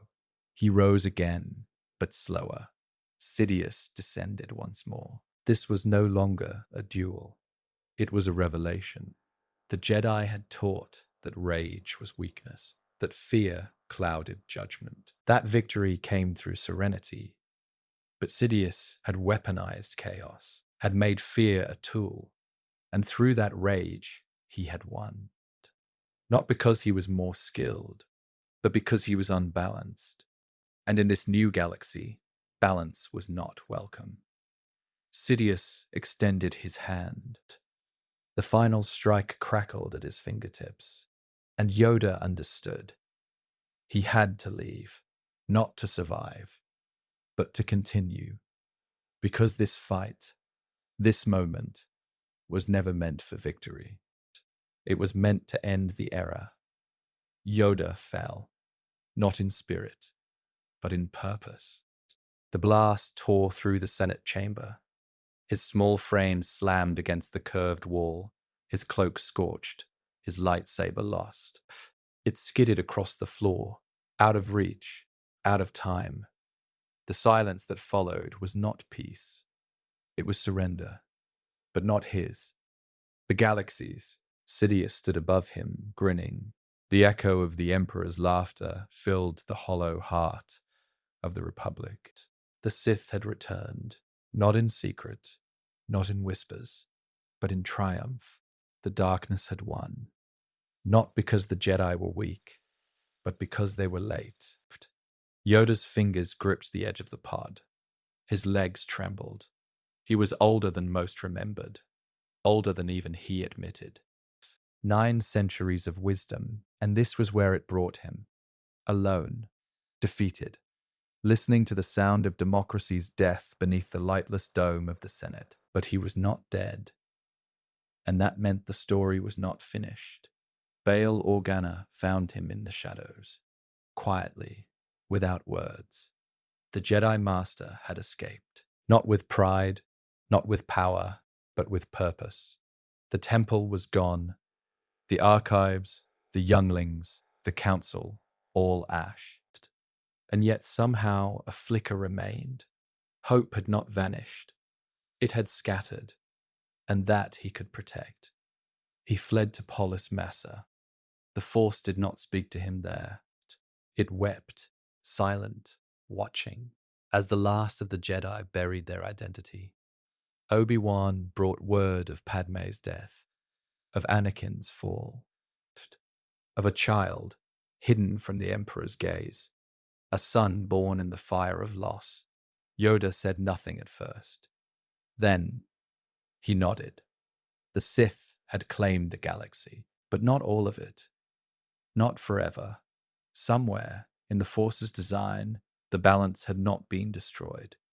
It had been delayed. He could not raise armies. He could not restore the Order. But he could wait. So he vanished, not as a coward, as a witness. Dagobah called to him, not with power, but with silence. The living planet masked him, hid him from the Emperor's sight. Its shadows were thick, its trees heavy, and the cave dark with the echo of ancient sin. There he built nothing. There he became no one. The great Jedi Master once called to every council, every battle, every crisis, now spoke to birds and vines. He cooked roots over fire. He slept beneath falling leaves. His voice, once firm with teaching, became quiet, strange, almost mad. But he was not broken. He was waiting and learning. For the first time in his life, Yoda had nothing to guide but himself. No counsel, no code, just memories, mistakes, and silence. He saw where they had failed, where he had failed, not because he lacked strength, but because he lacked vision. The dark side had not taken the galaxy in a war. It had whispered. It had waited. And Yoda had learned. The next time the Jedi returned, they would not lead armies. They would not become generals. They would not lose themselves in structure. They would serve the Force, not the Republic, not the Senate, just the will of balance. That was the lesson. Not that Yoda had lost, but that he was never meant to win, because his story was not the end. It was the beginning of someone else's. One day, another would come, a child not trained in halls, a Jedi not born of doctrine, someone who would not serve tradition but truth. Yoda would not teach him in battle. He would not train him in glory. He would meet him as a stranger in a swamp with riddles and regret. And only then would the Jedi return, not to fight, but to finish the story. Dagobah was quiet, but it was never still. The trees groaned in the wind like voices too tired to speak. The air was heavy, wet, thick with the smell of life and decay. Every breath Yoda took tasted of moss and mud. And every morning he awoke with no sound except the steady rhythm of rain on his roof and the soft bubbling of the swamp that stretched endlessly around him. This was where the Jedi Grand Master had come to disappear. But he hadn't come here to hide. Not truly. Hiding was what cowards did, what traitors did, what Sith did. Yoda had come here to be silent, because silence was the only thing that answered him now. He could still feel the Force, faintly, like a current beneath dark waters. But where once there had been clarity, now there was weight. Dagobah pressed in on his senses. The life here was wild, untamed, pulsing with energy. But it gave no peace, no guidance, no direction, only noise. Yoda had once meditated in the halls of the Jedi Temple, surrounded by ancient stones and calm air. Now he sat on twisted roots, beneath branches that dripped water onto his shoulders, and tried to hear something, anything, through the endless storm of his thoughts. He heard names, always names: Shakti, Ki Adimundi, Plo Koon, Ayla, Luminara, Depa. They echoed in the quiet, and he didn't speak them aloud. Speaking them made them too real. He saw their final moments, some falling with lightsabers in hand, others betrayed before they could move. He had trained them, fought beside them, raised them, and he had outlived them. That was the punishment. Not death, but survival. And not just survival, memory. The first weeks on Dagobah had been worst. His body had aged fast, weakened by battle and the burden of escape. But his mind remained sharp, and that was the curse. Every sensation in the swamp became a mirror.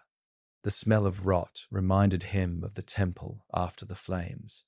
The chirp of insects sounded like blast of fire in the dark. When he closed his eyes, he didn't see green. He saw red. He had never told Obi-Wan the truth. Not fully. He had said exile was necessary to protect the twins, to go into hiding. But the truth was, Yoda believed he no longer had the right to lead. He had failed, not just as a general, not just as a master, but as a Jedi. For years he had trusted the Senate, trusted the clones, trusted Anakin. And with every step, the dark side had grown stronger. Sidious had risen in plain sight, and Yoda had not seen it. Not because he was blind, but because he had been proud. Pride. That was the root of it. He had thought the Jedi Order would last forever, that their wisdom was beyond question, that their presence in the war was justified. But now, in the quiet of the swamp, surrounded by creatures that knew nothing of war or the Force or destiny, Yoda realized something that had taken centuries to admit. The Jedi had become what they were meant to fight. Not Sith, but instruments.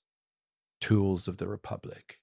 Weapons called into service by politicians who used them like sabers to carve order from fear.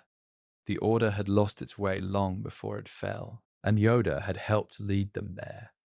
He did not cry. Jedi did not mourn in the way others did, but his silence was grief. Sometimes he would walk for hours, letting his small feet press into the cold mud. He would listen to the distant howls of beasts he would never see. He would sit on ancient stones wrapped in vines and just listen, hoping the Force would speak, hoping it would forgive him.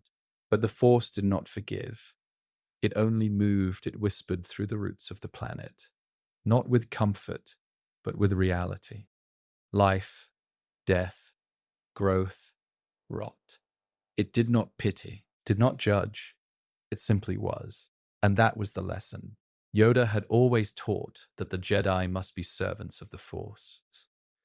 But he had forgotten that the Force itself was not always kind. Here, on Dagobah, the Force had no temples, no doctrine, no politics. It had trees, storms, hunger, balance. So Yoda learned to listen again, not for answers, but for understanding. He studied the rhythms of the swamp, the rise and fall of its breath, and slowly, he began to see something different. Not hope, not redemption, but clarity. He had come to Dagobah to escape failure, but what he found was the truth beneath it. Not all silence is absence. Sometimes silence is what's left when the noise of pride has finally died. The visions did not come all at once. They arrived slowly, like mist creeping across still water. At first, Yoda thought they were memories, the mind unguarded in solitude, reaching backward instead of forward. But memory had weight. These did not. They floated, shifted, changed shape when he tried to hold them. Dagobah was strong in the Force, strong enough to blur the line between what had been and what might yet be. The cave was where it began. A wound in the planet, thick with shadow, roots twisted around its mouth like fingers clutching a secret. Yoda felt it long before he entered. Not fear. Recognition. The dark side lived here, not as a presence, but as an echo. Something had passed through this place long ago, and the planet had never forgotten. He did not go inside at first. He circled it.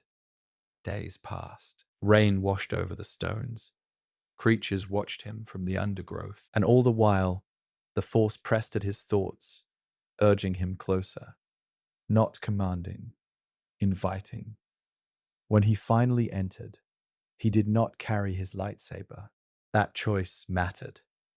Inside, the air was heavy, unmoving. The sounds of the swamp vanished, replaced by a silence so complete it rang. The walls pulsed faintly, like something breathing in the dark. And then the visions began. He saw the temple again, not as it was in flames, but as it had been before.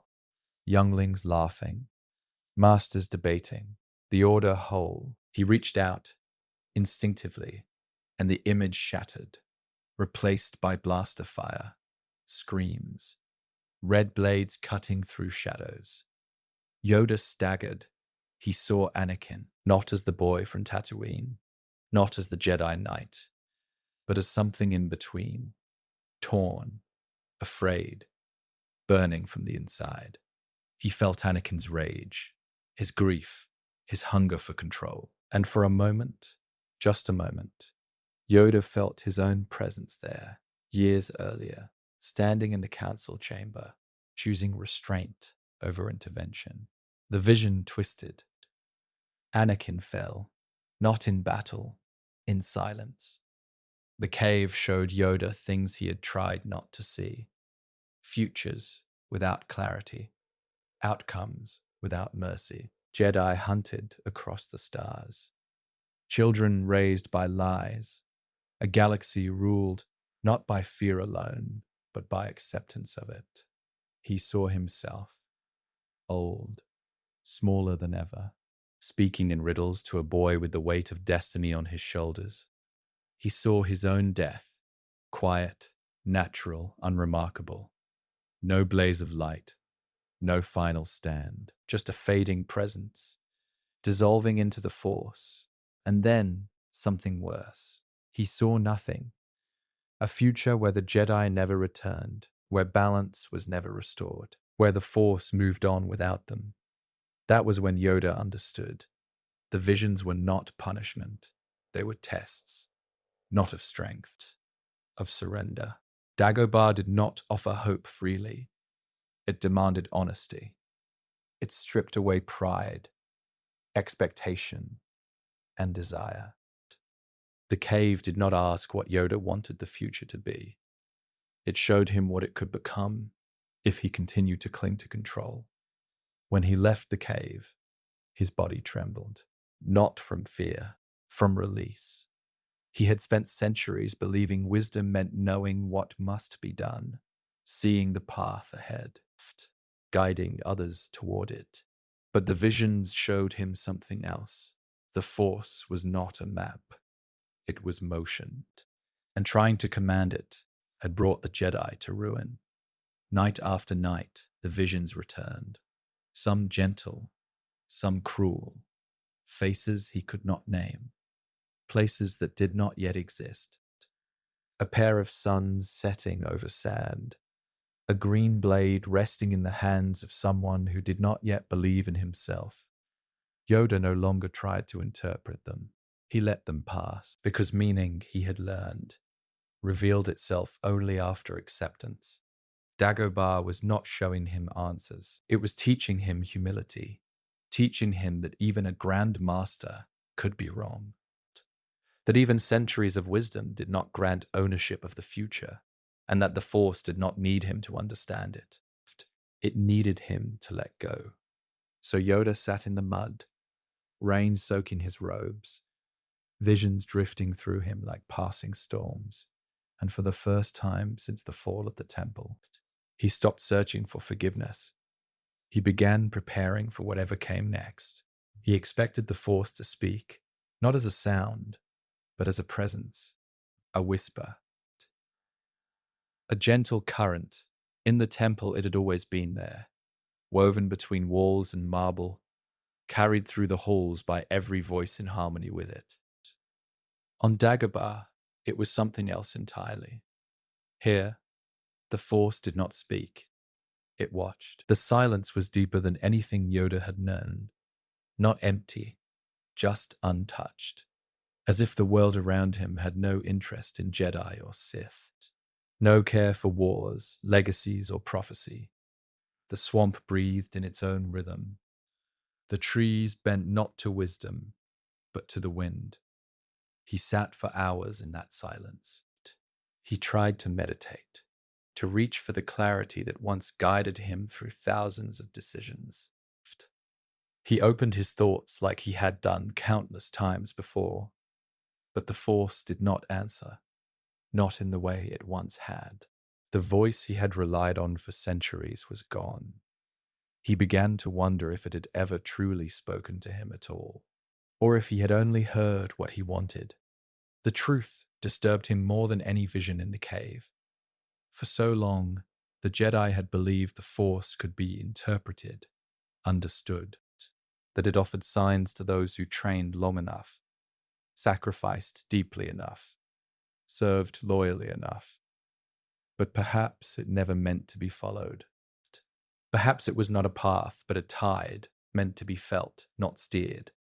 Still he listened, day after day, season after season, waiting for the voice. But none came. What did come was memory, not the kind that brought pain, the kind that lingered in the quiet, filling the space left behind by answers. He remembered younglings asking questions too big for their years. He remembered the warmth of light in the High Council chamber. He remembered Mace. He remembered Obi-Wan's laughter before it faded into burden. And then he remembered Qui-Gon, the first to question the Jedi from within, the first to fall and the first to return. Yoda had felt him once. After Naboo, in meditation, the voice had brushed against his own. Faint, unstable, but real. Qui-Gon had learned to hold on to consciousness after death, a secret not taught, not shared, a secret Yoda had dismissed, until now. It was all he could think about. He called out, not with words, with the Force, through the quiet, through the pain, through the fog that never lifted. He reached not for power, but for forgiveness, not for answers, but for presence. And still, Qui-Gon did not answer. Yoda sat by the roots of the great tree for days, food untouched, time forgotten. The swamp continued its slow breath, uncaring. And then, one night, as stars flickered behind clouds, he felt something shift. Not a voice, a warmth, a memory not from his own mind. The temple again, but smaller, simpler. A boy learning not to control, but to listen.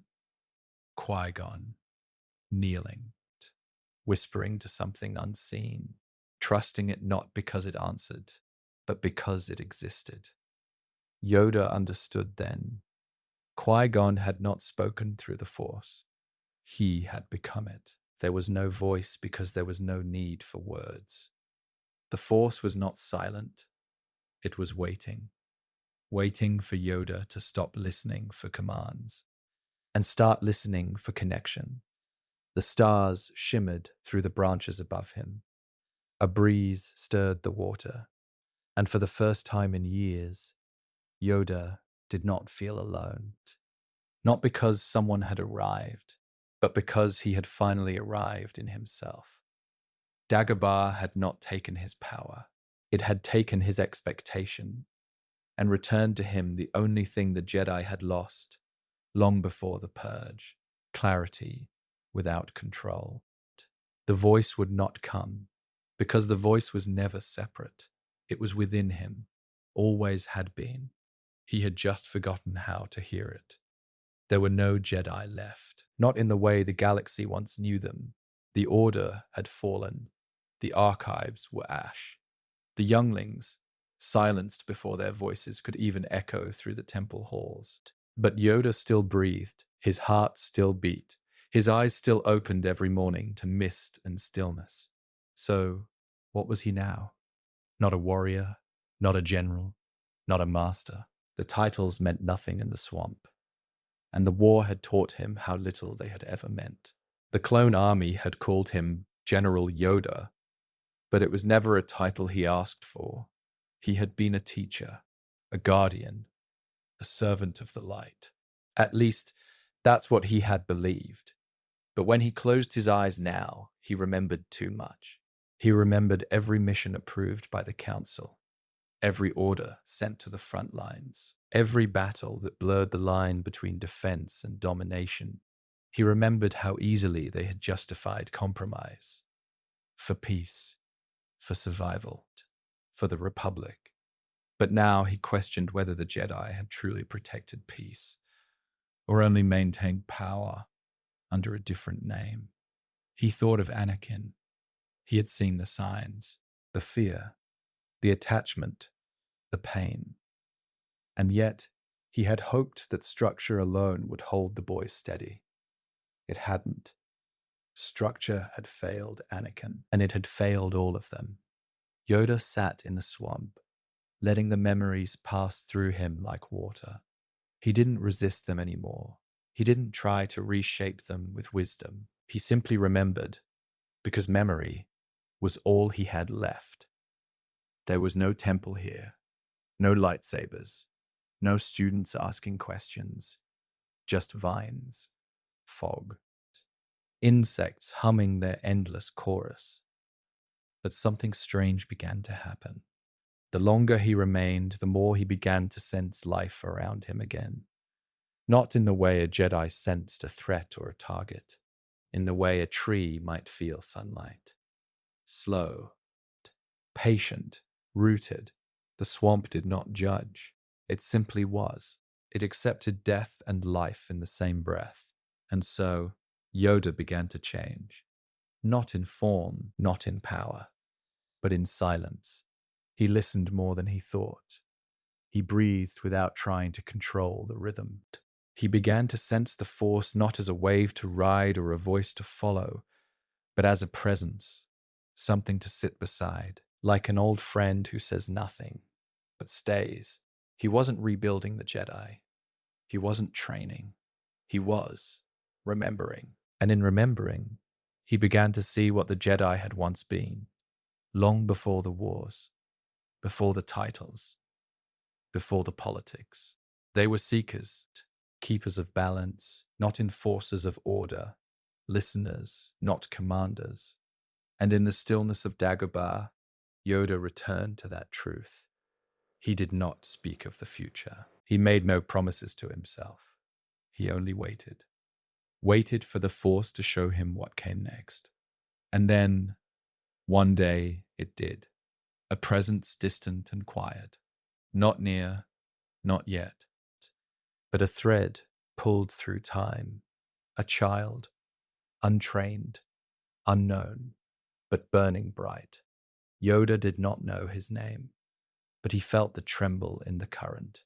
A future still unshaped. A hope not yet shattered. The boy was not ready, but one day he would be. And when that day came, Yoda would be here. Not to command, not to save, but to teach, simply and differently. The Jedi were gone, but the Force remained. And in that truth, so did Yoda. Not as a master of many, but as the last light waiting in the dark. He was smaller than Yoda expected. Luke Skywalker stood in the mist, clothes damp, eyes cautious. He looked nothing like a Jedi, and in that moment, Yoda saw him as he truly was. Not a warrior, not a legend, just a boy, trembling in the shadow of a war he didn't understand. Yoda didn't speak at first. He didn't need to. The Force spoke louder here. Every breath Luke took stirred memories Yoda had buried. He saw Dooku kneeling in the temple as a boy. He saw Anakin, so full of fire and need. And now, this boy, the son of the Jedi's last failure. Yoda had trained many. He had watched potential turn into power. He had watched power rot into pride. Over centuries, the same cycle returned. And each time, he told himself the next student would be different. But Luke was different in the worst possible way. He was not raised by the Order. He was not bound by their discipline. He came from pain, from longing, from stories of heroes and villains too far away to be real. He came from a galaxy that had forgotten what the Jedi were, or perhaps remembered too well what they had become. When Luke asked for training, Yoda hesitated, not because he doubted the boy's heart, but because he recognized it. Too eager, too attached, too much like Anakin. But Yoda also saw something else, something that gave him pause. Luke had hope, real, fragile, dangerous hope, not for revenge, not for glory, but for peace. And that made him dangerous in a different way, because hope can blind, just like fear. Yoda watched as Luke lifted stones, failed to balance, struggled to quiet his thoughts. The Force didn't come easily to him, not like it had with others. He wasn't gifted in the same way, but he was stubborn, and that, Yoda knew, had kept more Jedi alive than any prophecy. Still, training him would not be enough. Yoda would have to untrain him first, break the myths, silence the noise, and teach him what the Jedi had forgotten long before Order 66, that the Force is not a weapon. It is not something to be used. It is something to be obeyed. Each night, Yoda sat alone in the hut, listening to the wind outside. He could hear Luke's breathing nearby, restless in sleep. And in that breath, Yoda heard the whispers of every failure he carried. He remembered Dooku leaving, bitter and proud. He remembered Qui-Gon's defiance. He remembered Anakin's tears burning under the mask of the Chosen One. They had all believed in something, and Yoda had watched each belief break them. Now, a new Skywalker stood before him, asking for purpose, asking for truth, asking to become a Jedi. But Yoda no longer believed in Jedi. He believed in balance, in silence, in watching and listening, not commanding. The galaxy had changed, and the Jedi, as they were, could not return, not without becoming the same ghosts that haunted him. So he taught Luke the old forms, the breath work, the focus. He let him lift rocks, jump through roots, sweat under the pressure of things he didn't yet understand. But beneath it all, Yoda was watching his choices. Would Luke run, like Dooku? Would he burn, like Anakin? Would he fall in love with his own power? Or would he listen? That was all Yoda could hope for now, that Luke would listen, not to Yoda, but to the Force itself. There were moments, small and fleeting, when Yoda saw it in him, a stillness, a question instead of an answer, a willingness to let go. But just as quickly, it would vanish, replaced by fear or doubt or the desire to please. Luke wanted to earn his place, but Yoda knew the Force could not be earned, only accepted. He knew Luke wasn't ready, not for Vader, not for the truth, not for what it meant to be the last student of a failed generation. But time, like everything else, was no longer in their hands. The Empire was moving. Sidious was watching, and Vader was waiting. Yoda sat beside the fire as Luke prepared for sleep. The boy still believing he would one day save his father, still dreaming of endings where everyone came home. The old master closed his eyes. He had trained thousands, and now only one remained, not because he was the strongest, not because he was destined, but because he had arrived after the galaxy had already ended. There was a reason Yoda never raised his voice. He had watched too many Jedi mistake noise for strength, declarations made in the name of peace, commands shouted over doubt. But the Force whispered. It did not push, it invited, and only those who were quiet could hear it. Luke wasn't quiet. Not yet. He asked too many questions. He looked for answers like weapons, tools to fight a war already lost. Yoda knew that war. He had fought it longer than anyone, and still it haunted him. Every lesson he gave Luke was laced with hesitation, not because the boy was unworthy, but because the truths Yoda once believed had betrayed him. He taught with the weight of regret, and Luke learned with the urgency of a galaxy that had run out of time. Yoda watched his movements in the swamp, saw the tension in his shoulders, the quickness of his breath. Luke was strong, but strength was a liability. Fear clung to him, quiet and stubborn. Not fear of death, not fear of failure, but fear of loss. That fear had destroyed the Jedi before. It had turned Anakin Skywalker into Darth Vader. Yoda remembered the moment Anakin had begged for guidance, eyes wide, voice shaking. He remembered denying him help, not out of cruelty, but out of fear. Fear of what Anakin might become. That fear had made Yoda blind, and now, standing before him, was Anakin's son. Yoda did not make the same mistake twice.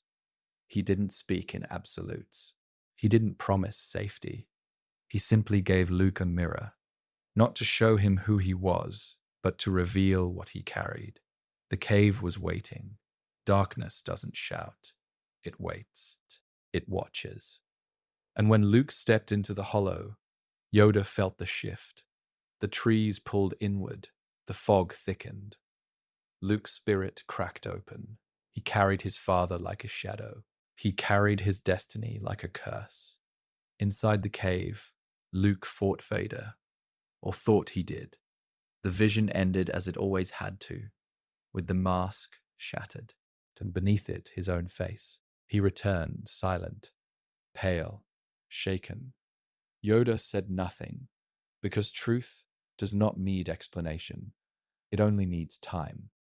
But Luke didn't give it time. He pushed forward, demanded progress, imagined power as the answer.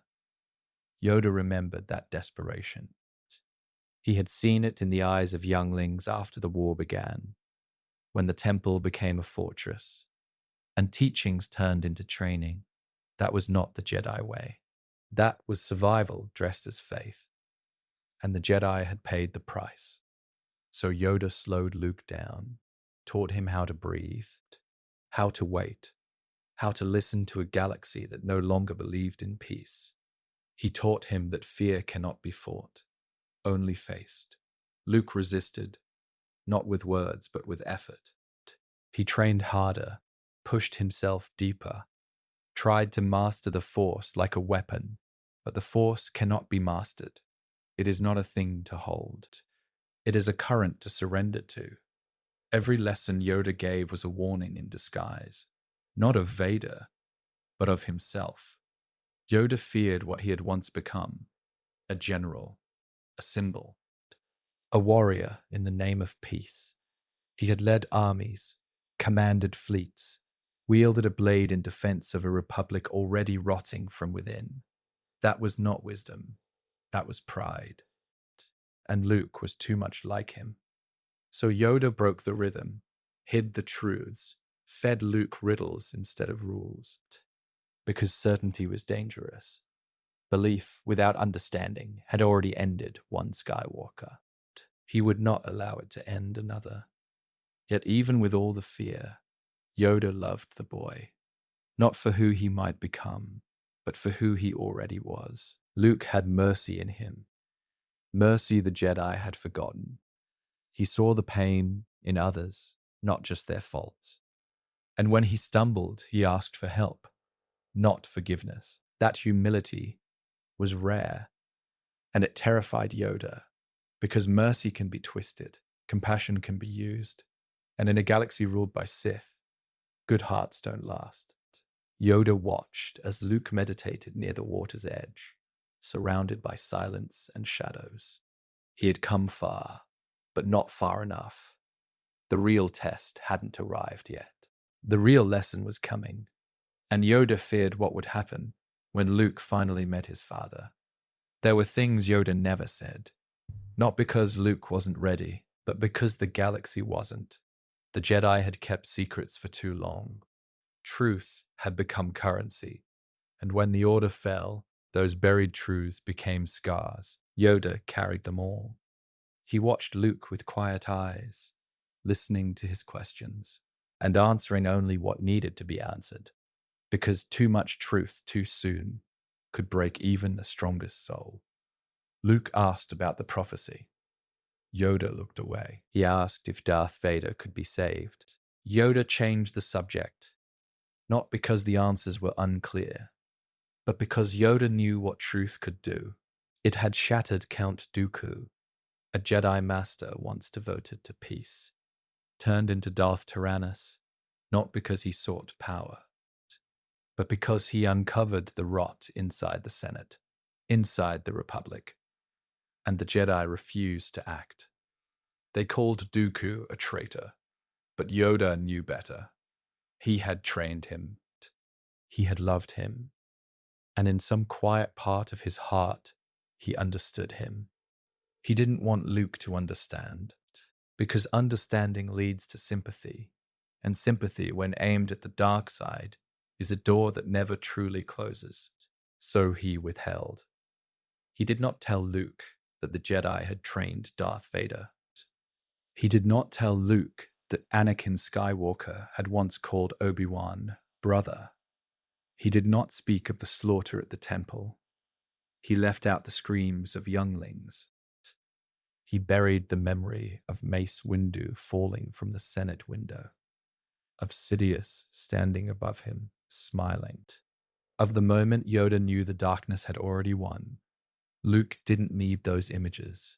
Not yet. Because Luke was not just a student.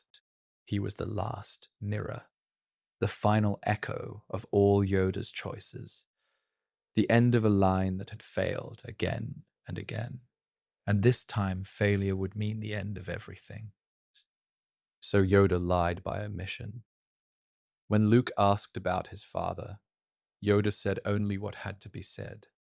He didn't speak of lava. He didn't describe the scream, that horrible scream, when Anakin burned on Mustafa. He didn't say how long Obi-Wan waited before turning away. Yoda knew the power of memory. He had seen how one image could bend a mind, reshape a destiny. So he gave Luke something else, something safer. He gave him the Force. He told him it was light and dark. He told him it surrounded all living things. But he didn't say how easily it could betray those who trusted it too much. Because Yoda himself had trusted it, had believed that the light would protect the temple, would guide the chosen one, would expose the Sith, and it hadn't, not when it mattered.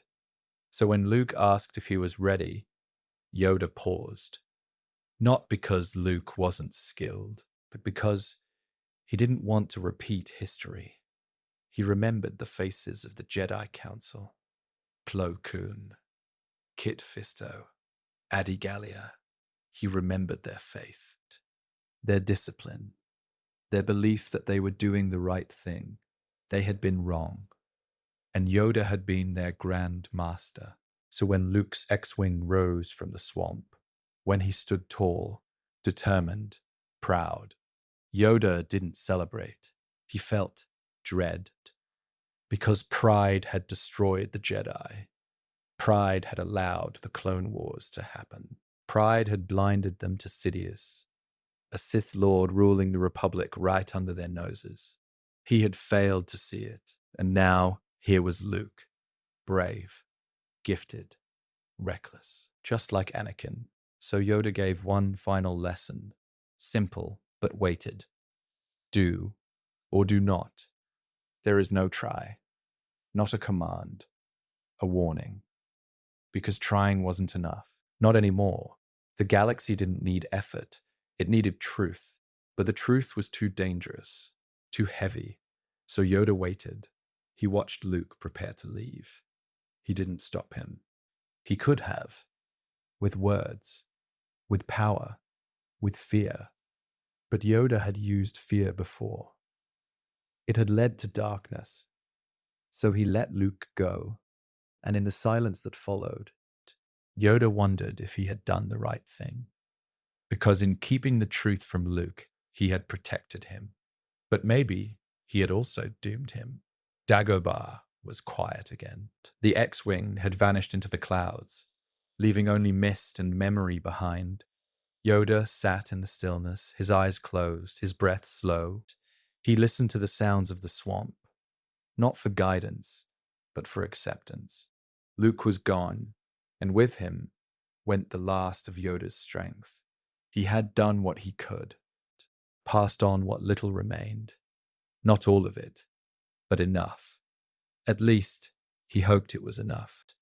The Force stirred around him like a breeze through old trees. It spoke in echoes now, not answers. The clarity he once felt as a Jedi Master had faded, replaced by something older, something quieter. He was not the same Jedi who had trained younglings in the temple, not the warrior who had commanded legions in the Clone Wars. That Yoda was long gone, buried beneath layers of silence, doubt, and regret. What remained was an old creature, alone, waiting, not for death, but for peace. He looked into the water, saw his reflection, and for a brief moment saw Dooku, then Anakin, then Luke, all the students he had ever known, all the ones who had carried his teachings, and all the ones who had been broken by them. He had asked too much of them. Dooku had wanted truth. Yoda gave him tradition. Anakin had needed compassion. Yoda offered rules. Luke had asked for clarity. Yoda gave him riddles. Was it wisdom or fear? He wasn't sure anymore, but there was no time left for answers, only for endings. In the distance, the sky shimmered. A presence, familiar, old. The Force whispered, and Yoda knew it was time. Luke would return one day, but not to train, not to learn, to say goodbye. And when he did, Yoda would be ready. He had thought death would feel like failure, but instead, it felt like freedom, because passing on was not defeat. It was release. The weight of centuries lifted. He had been the last of the Jedi Council, the last voice of an order that had crumbled under its own pride. He had seen the Sith rise, fall, and rise again. And still, he had held on, but he could not hold on forever. Not to the past, not to the pain, not to the myth of perfection that had ruined so many. He would let go, not in sorrow, in peace. Yoda closed his eyes. The swamp faded. The cave fell silent. The world around him slowed, softened, stilled. And then he was no longer alone. Obi-Wan stood beside him. Not as a man, but as memory made light. Yoda didn't speak. He didn't need to. They had already said all there was to say. For a moment, the Force felt warm again, like it had before the war, before the darkness, before the fall. And in that warmth, Yoda understood something he had never admitted. He had been wrong about many things, but not about Luke. Luke was not Anakin. He was not Dooku. He was himself. And that was enough. Yoda breathed in one last time, not to live, but to release, to let go of everything he had been, everything he had lost, everything he had tried to protect. A final gift, a final truth, passed not through words, but through trust. And then, light, soft blue, eternal. The body fell away, the soul remained. Yoda became the Force. And far above Dagobah, in the cold of space, a lone pilot stared ahead. Luke didn't know everything, but he knew enough. He would carry what Yoda gave him. He would carry it with doubt, with fear, with hope, just like his master had. Because some legacies are not clean, some teachings are not perfect, some truths are not spoken aloud, but they endure because someone chooses to carry them forward. The flames did not burn him. They welcomed him. When Yoda closed his eyes on Dagobah, the jungle did not weep. It watched, as it always had. From the gnarled roots to the mist-filled canopy, the world had been shaped by his presence. And now it stood still, not in mourning, but in memory. His body faded slowly, not as Anakin's did, consumed in fire and vengeance, not as Qui-Gon's taken too soon. Yoda's passing was different, softer, as if the Force had reached for him, and he had finally reached back. It had been 900 years of burden, 9 centuries of watching, waiting, failing, teaching. He had seen the rise of empires and the fall of light. He had trained warriors and buried friends. He had survived not because he was strong, but because the Force had not yet let him go. And now it had. But death was not the end. In the final stillness, as the hut collapsed behind him and Luke turned away, something shifted. The fire that consumed the tree was not just flame, it was release. The very roots of Dagobah trembled. The air thickened, and Yoda stepped beyond the veil. Not in pain, not in fear, in light. He had once feared this moment, not because he doubted the Force, but because he doubted himself. He had taught the Jedi to let go, but he had clung to the past, to guilt, to pride, to failure. And yet the Force had forgiven him, not with words, not with answers, but with peace. He emerged not as a voice nor as a phantom, but as presence, not in the way Sith spirits haunt tombs or how Jedi holocrons preserve knowledge. Yoda returned differently. The Force shaped his form like mist over a quiet lake. Blue, gentle, whole. He stood beside Obi-Wan and waited. He waited as Luke built his temple, as he questioned, as he failed. He waited as Ben Solo cried alone in a chamber of darkness, never knowing how close help truly was. Yoda waited, not because he could not speak, but because the Force had not yet told him to. And when it did, he returned in fire. The tree burned, and Yoda sat beside his last student, as calmly as he had on the council throne a lifetime ago. Older now, not in years, but in truth. And this time, he did not teach power, he taught failure. It had taken death to understand it fully. He had warned Anakin about loss, but not how to live with it. He had warned the council about the dark side, but not how to recognize it within themselves. He had warned Luke not to go, but he had never warned him how to come back. So now, as lightning crackled across the sky, Yoda smiled. He was not a warrior anymore, not a Jedi Master. He was a lesson, and through him, the Force still whispered. When Grogu looked to the stars and felt a warmth he could not name, Yoda was there. When Luke lifted the X-Wing from the sea and heard no voice but found strength anyway, Yoda was there. When Rey touched the old books, still dry under the burnt shell of a tree, Yoda was there. He no longer needed to speak. The Force had become his voice. He no longer needed to walk. The Force had become his path. And still he remembered.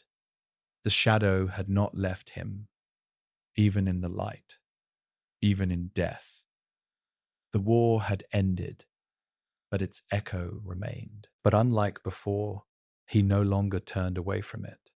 He faced it, sat beside it, learned from it, because the final truth of the Force was balance. And balance begins with understanding both sides of the flame. The Force did not give Yoda a throne. It gave him quiet. Not the silence of exile, not the stillness of meditation, but a living quiet that moved between moments, a space where voices were no longer needed, and presence carried more meaning than sound. Yoda learned quickly that becoming one with the Force did not mean becoming louder. It meant becoming smaller. He did not appear at will. He did not watch every moment unfold. The Force guided him as gently as it once had guided leaves in the Dagobah wind. He emerged only when needed, and even then, not to command, but to remind. Luke felt him first as doubt. In the long years after the Empire fell, Luke searched for certainty. He rebuilt because he believed rebuilding was the answer. New students, new temples, new order. But Yoda felt the tension beneath that hope. The same pressure that had once cracked the old Jedi Order. So he waited. And when Luke finally stood before the ancient tree, questioning his own failure, Yoda came as lightning and laughter, not to scold, to release. He destroyed the tree because Luke was clinging to it, to the books, to the past, to the idea that wisdom could be preserved instead of lived. Page turners, they were not, Yoda said lightly. But beneath the humor was a truth born of centuries. The Jedi had failed because they worshipped their own memory. Yoda had learned that lesson too late in life. Now, in death, he would not let Luke repeat it. He did not stay long. He never did, because the Force is not a constant voice. It is a current, and currents pull only when something resists. When Luke let go, Yoda faded. Elsewhere, far from temples and legacies, another child felt something he could not name. Grogu, small, silent, carrying a fear too old for his body. Yoda did not appear to him. He did not need to. The child already listened the way the Jedi once had, without ambition, without hunger. Grogu's silence was not emptiness. It was wisdom waiting to grow. So Yoda watched from within the Force as others guided the child, some well, some poorly. He did not intervene when Grogu chose attachment over doctrine. He did not interfere when the child reached for memory instead of rules. Because Yoda had learned, attachment was not the enemy, fear was. And Grogu did not fear love. Yoda felt Rey before she ever spoke his name. He felt her in the scavenger's breath, in the way she reached for belonging without knowing where it lived. She did not ask for power. She asked for purpose. And when she touched the ancient texts, she did not read them like commandments. She read them like questions. Yoda was pleased. He did not appear to her. Not yet. Her path required many voices, many failures, many contradictions. And the Force was patient, now too, because death had taught him what life could not. That guidance is not control. That teaching is not ownership. That legacy is not preservation. It is trust. So Yoda remained what he had always been at his best. A presence, a nudge, a quiet warmth when the path felt cold. He did not fight anymore. He did not lead. He remembered. And through that memory, the Force remembered itself. Because even in silence, a lesson still he was. The galaxy never asked Yoda if he was ready to teach. It simply needed him to. From the moment he passed into the Force, there was no final rest. Only motion, only presence, only the pull of lessons unfinished. Death had removed the weight from his shoulders, but not from his soul, because Yoda had not just trained Jedi. He had shaped generations, and each generation left a scar. Dooku, the student who searched for justice and found power instead, who once looked into Yoda's eyes and believed in peace, before turning away from it forever. Yoda had felt the moment Dooku fell, like a wound in the Force that never healed. He carried that failure even now.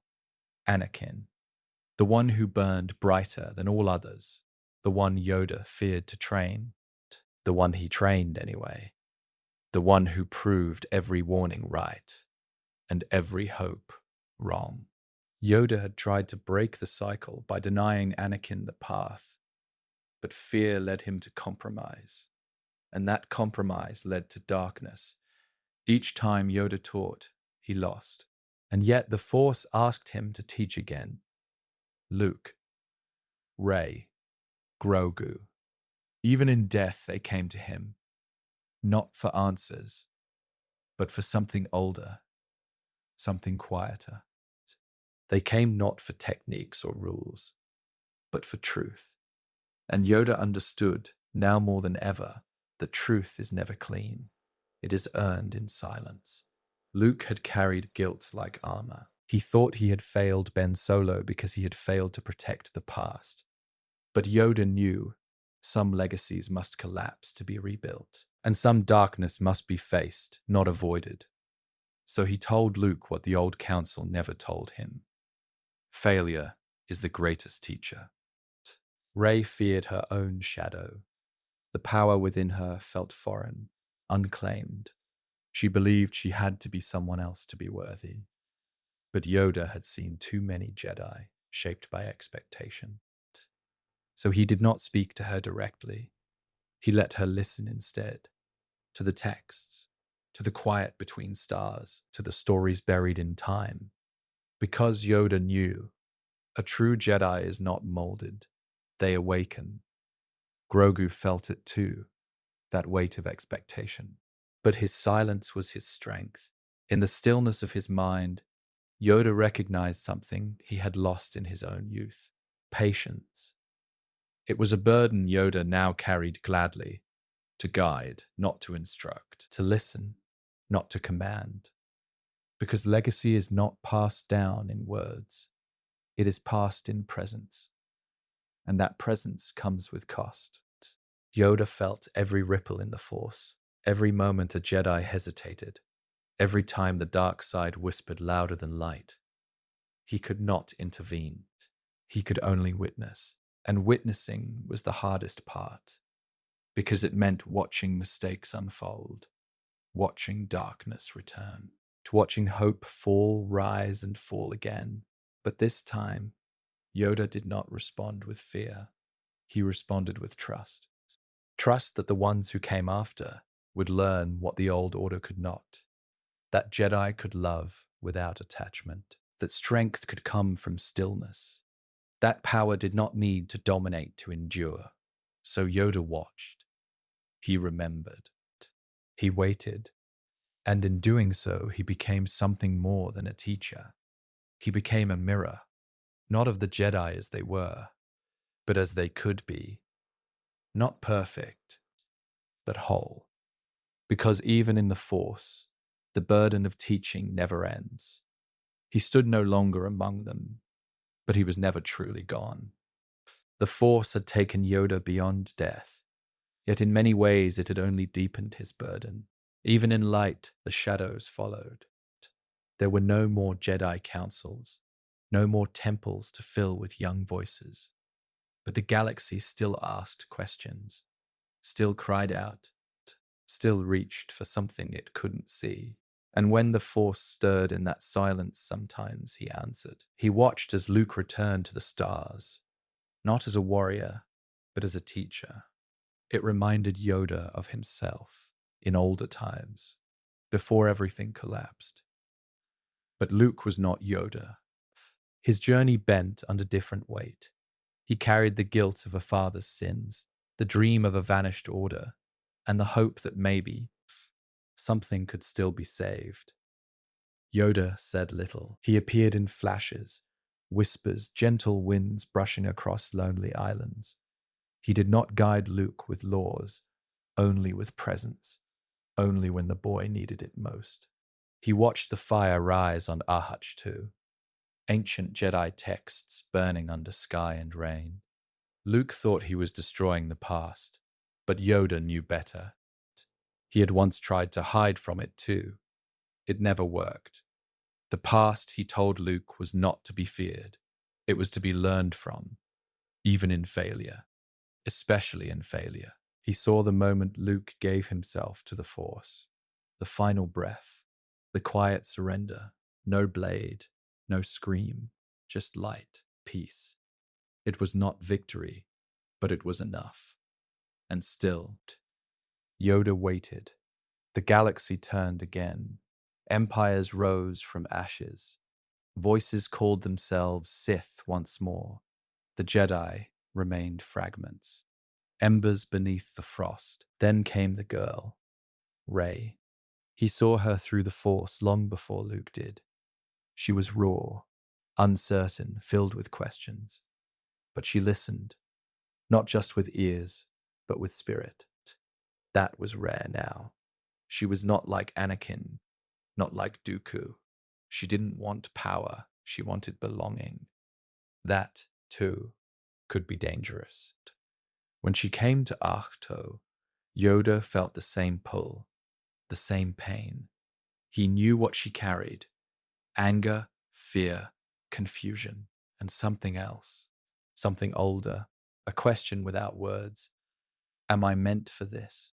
It was the same question he had once asked on his own world, surrounded by masters who saw only rules. The same question the Jedi had ignored for too long. Rey reached into the past, touched the wisdom left behind, listened to voices who had watched too much, waited too long, including his. She chose not to run, not to hide, not to destroy. She chose to learn. He was proud, but he did not say it. The time for teaching had passed. The time for watching had not. There were still others, small lights in the dark. Grogu, Ashoka, Cal, survivors, wanderers, seekers. Not Jedi, perhaps, but not lost. Not entirely. Yoda felt them all, like flickers beneath a great tide.